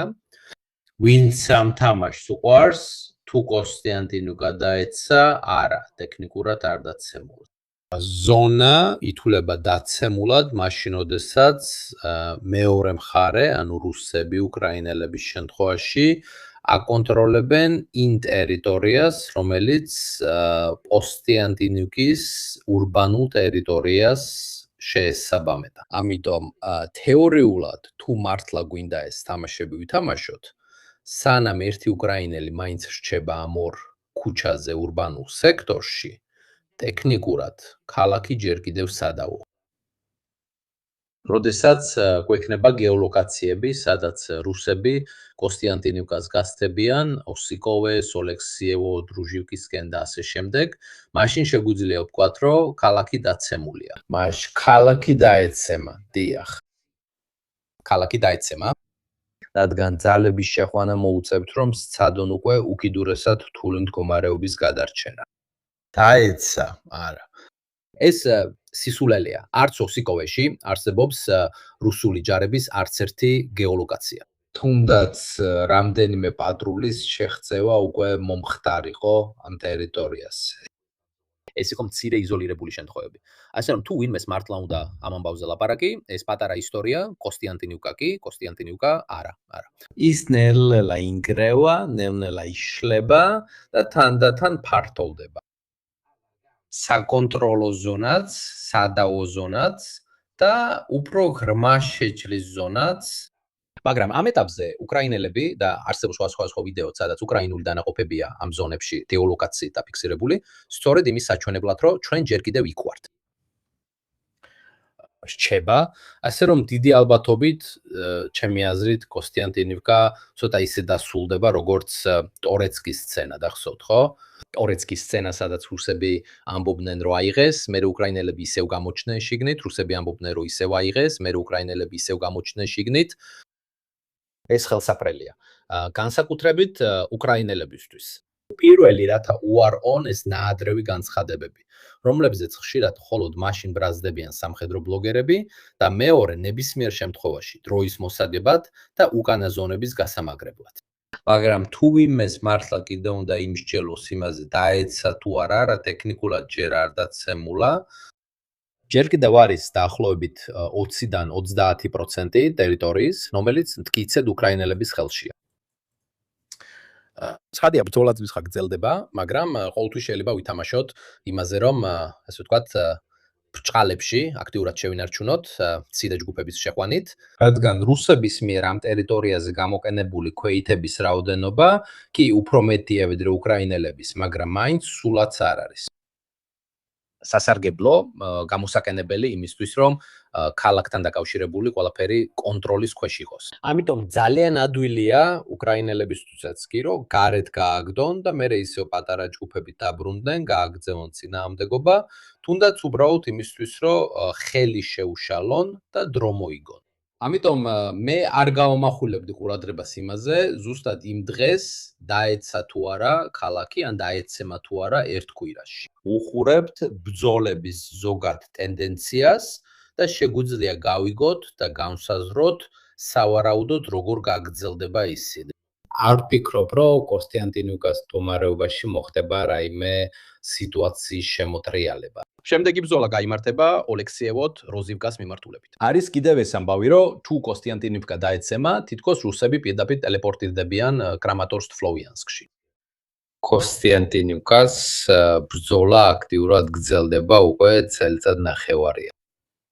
დაახლოებით 3 წელია ფრონტის ხაზზე კოსტიანტინივკასთან.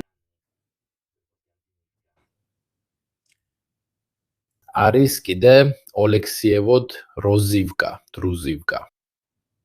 კრამატორსკი, სლოვიანსკი, რომლებიც ბახმუტზე 6-ჯერ დიდია. და რა თქმა უნდა, რაც უფრო მეტად უკრაინელებს ერთ ზონაში მოაქცევენ, მით მეტი დამცველი იქნება იმ ზონაში. და რადგან ეს ურბანული ზონებია, რომლებიც ერთმანეთთან ძალიან ახლოსაა, არ არის ბევრი გზა, ბევრი ალტერნატივა ამ კაკლის გასატეხად, გადა იმისა, რომ პირდაპირ შეეჭიდო. ამიტომ თუ ფიქრობთ, რომ ეს ომი რუსებისთვის ძალიან ძვირი დაჯდა ბახმუტის სასაღებად, რომელიც როგორც გავიდი უნდა გაიხსნა 700 კილომეტრიანი ტერეფნები, მადლობა. კიევი. არ ვიცი, ალბათ დნეპრზე გადმოსასვლელად. მაგრამ სინამდვილეში ეს ტერიტორია ერთ-ერთი ყველაზე რთული ასაღებად, რადგან ეს ერთ-ერთი ყველაზე ურბანიზებული და ურბანული კავშირებით მდიდარი ზონაა. რაც საშუალებას აძლევს დამცველებს, რომ გააკეთონ გამძლე, კონცენტრირებული და კარგად მომზადებული დაცვა, ბევრად უკეთესად, ვიდრე ბახმუტი ან კოსტიანტინივკა იყო მომზადებული. ამიტომ გულწრფელად რო ვთქვა, თუ ხვალ პუტინი არ გაიღვიძებს, არ გამოაცხადებს და არ გაგზავნის 9 მილიონ ადამიანს, რაც ნამდვილად შეიძლება შეცვალოს სიტუაცია, ამ პატარა ფრონტზე მგონია, რომ შვიდად ვიხილავთ ბრძოლებს კოსტიანტინივკისთვის მთელი ზაფხულის განმავლობაში. საუკეთესო შემთხვევაში რუსები ოლექსიევ დრუჟიუკას კარიბჭესთან იქნებიან წლის ბოლოსთვის ან მომავალი გაზაფხულისთვის. მაშინ რამდენჯერ გადაიდო ოფიციალური დონბასის დაპყრობა, ან ის თარიღი, როცა უნდა მომხდარიყო, 15 ჯერ. შემდეგ ვამბობ, არა, სიმართლე არ არის, რომ რუსებმა ზუსტად გამოაცხადეს თავიანთი განზრახვები და ვადები. ბოლო განცხადება 15 ნოემბერს გააკეთეს, დამიდეკეთ თუ 15 ნოემბერს დონბასი მთლიანად აიღეს. თუ ჩვეულებრივ ადამიანს შეუძლია იფიქროს, თუნდაც ექსპერტი ან ანალიტიკოსი არ იყოს და ასე შემდეგ. გონიათ ნორმალურია იფიქროთ, რომ აქედან 15 ნოემბრამდე რუსები მთლიან დონბასს აიღებენ. ანუ კრამატორსკი, სლოვიანსკი, დრუჟიუკა, თუ გინდა დრუჟიუკა, ლიმანი და კიდევ უფრო შორს, რადგან ობლასტი, კრამატოვზე, სლოვიანსკზე და კიდევ უფრო შორსაც ვრცელდება. ამ 4 წლისა და ნახევრის განმავლობაში მოვლენების მიმდინარეობიდან გამომდინარე, დიდი ალბათობით, ჯერ, თითქოს კაიოს წყალობით, ალბათ ელონ მასკი მივა მარსზე. და იქნება 2 წელიწადში ვიღაცამ იმიც გამიკეთოს, რომ ეს არც კი იყო ხუმრობა. იქნება 2 წელიწადში ელონ მასკის მარსის პროგრამა დაიწყოს და ისინი ჯერ კიდევ ვერ მიაღწევენ კრამატორსკამდე, სლოვიანსკამდე. რომ დაახლოებით ასეთი დროის მონაკვეთებია ამ ომში. მაგრამ სწორადაც დრონებმა ყველაფერი იმდენად შეანელეს, რომ თვითონ რუსებიც კი ხვდებიან, რომ ადამიანური დანაკარგები ტერიტორიის დასაკავებლად ძალიან მაღალია. ამიტომ ტერიტორიული ცვლილებების თვალსაზრისით განსაკუთრებული სათქმელი არაფერია. ბრძოლა ისევ ჩვეულ 1 კილომეტრზე გრძელდება კოსტიანტინივკასთან და ასე გაგრძელდება. კილე კალდახანს ასე გაგრძელდება 5 წუთი და დავასრულებ, რადგან ცხადია არის სხვა რეგიონებიც, რომლებიც ბოლო 6 თვეში დიდად არ შეცვლილა. თუ პოკროვსკის და დანარჩენი ადგილების მდგომარეობას შევხედავთ, დაახლოებით იგივეა, ანუ შეხედეთ რუკას, პოკროვსკის, როდინსკის, ბოლო წლის განმავლობაში პოკროვსკიდან რომელიც აქ არის, გადავედით ხრიშინეში, რომელიც აქ არის, საუბარია 5 კილომეტრზე. აქ 5 კილომეტრს იღებენ, მაგრამ აქ ნოვოპავლივკაში 18-ს კარგავენ. სინამდვილეში, თუ საბოლოოდ ბალანსის მდგომარეობას შევხედავთ, კილომეტრების თვალსაზრისით, ჩემი აზრით, როგორც ადრე ლაივში ვთქვი, ეს ცოტა ფიქრს იწვევს. კვადრატულ კილომეტრებში აღებული თუ დაკარგული, ამას დიდი აზრი არ აქვს. რადგან მე შეიძლება ავიღო 10 კილომეტრი მინდვრები და შენ აიღო 10 კვადრატული კილომეტრი ქალაქი. უფრო მეტი ღირებულება აქვს 10 კვადრატული კილომეტრი ქალაქს. პრობლემა ისაა, რომ ისინი 10 კილომეტრს არ იღებენ, არც 20-ს. რადგან თუ შევხედავთ მოვლენების განვითარებას, შევამჩნევთ, რამდენად იმოქმედა ომის მიმდინარეობაზე ისეთმა ფაქტორებმა, როგორიცაა ზამთარი, Starlink-ი, ინტერნეტის ცენზურა, უკრაინული დრონების უპირატესობა, ფალანთირი და ასე შემდეგ. 2026 წლის იანვრამდე. პირველ რიგში, რუსული შეტევითი ოპერაციების აქტივობა მეტნაკლებად შეესაბამებოდა წინა წლების ზოგად აქტივობას. შემდეგ მოულოდნელად თებერვალი კი საერთოდ. სინამდვილეში გულწრფელად ვამბობ, ეს -27 არც ისე ზუსტად -27-ია, როგორც ადრე ვთქვი. ბევრს ჰქონდა რუკები შედგენილი, მათ შორის უკრაინული რუკებიც, ალბათ იმიტომ რომ ასე იყო მოსახერხებელი, ზონები, რომლებიც რუსებს სინამდვილეში კონტროლის ქვეშ არ ჰქონდათ და უკრაინელებმა ისინი დაიბრუნეს. მერე როგორ შეიძლება დაიბრუნოს ზონა, რომელიც მეორეს კონტროლის ქვეშ არ ჰქონდა? ესეც თავისთავად პიარის საკითხია. ის ითხოვებოდა, რომ ზონა კონტროლის ქვეშ ჰქონდა, შენ იღებ მას, მაგრამ სინამდვილეში მას კონტროლის ქვეშ არ ჰქონდა. მაგრამ, თქვათ, რა თქმა უნდა, იმ თვეში თითქმის არაფერი ჰქონდათ აღებული, სხვა თვეებში ცოტა რამეა, შეგიძლიათ იპოვოთ სხვა რუკებიც, რომლებიც ამ გრაფიკებს აკეთებენ. პირველ რიგში იქვე ვართ, კილომეტრი მეტი კილომეტრი ნაკლები, 90 არ არის, იქნება 120 ამ თვეში დიდად არის ცვლილება, დაახლოებით იგივეა ყველაფერი. რუსები ძალიან კონცენტრირდებიან კოსტიანტინივკაზე, სადაც ყოველი 100 მეტრი ძალიან ძვირი უჯდებათ. უკრაინელები კი ცდილობენ კამიანსკის და პავლივკის მხარეს ნელ-ნელა წინ წაწევას. ამიტომ, ჩემი აზრით, ამ კვადრატული კილომეტრების თამაშს აღარ აქვს აზრი. მას შემდეგ რაც სულ მცირე, ჩვენ და მგონია რომ ჯერჯერობით ერთადერთები ვართ, მე ბოუს ვადევნებ თვალს, 40-დან 50-მდე ადამიანი აკეთებს ანალიზს. არავინ დაუსვამს კითხვას. შეაფასოს ტერიტორია მისი მნიშვნელობის მიხედვით. ამიტომ არის გზები, არის ლოგისტიკური ელემენტები, ეს არის ამაღლებული ტერიტორია, არის საფარი. terreno urbano. უბრალოდ კვადრატულ კილომეტრებთან შედარებით ზოგადად, რადგან ჩემი აზრით მათ რეალური წარმოდგენა არ აქვთ ამ საკითხზე. რადგან თუ ამაზე თამაშობ, იდეალურია. რუსები იღებენ კოსტიანტინივკას, ან კრამატორსკს, რომლებიც 30 კვადრატული კილომეტრია, ანდაც არ უნდა იყოს, რუსები იღებენ მას და უკრაინელები იღებენ ასუმის ჩრდილოეთით მდებარე ველებიდან. და უნდა შეფასდეს როგორც უკრაინული გამარჯვება, თუ ისინი იღებენ 100 კვადრატულ კილომეტრს ველებიდან, მაშინ როცა კარდავენ კრამატორსკს. ამას არავინ გააკეთებს. ამიტომ კვადრატული კილომეტრების საკითხი კონტექსტში უნდა განვიხილოთ. ასე რომ ბატონებო, ყველა წყაროს აღწერაში ნახავთ, ძალიან მადლობთ რომ მიყურეთ. ეხლა მივდივარ რომ ესპანეთი პორტუგალიის მატჩი ვნახო, რადგან მინდა უყურო და ხვალ ნორვეგიასაც მინდა უყურო და ასე შემდეგ. რა უნდა გითხრათ, ფოთლებს ყურადღება მიაქციეთ, განსაკუთრებით ივლისში. კარგი, ღამემშვიდობის.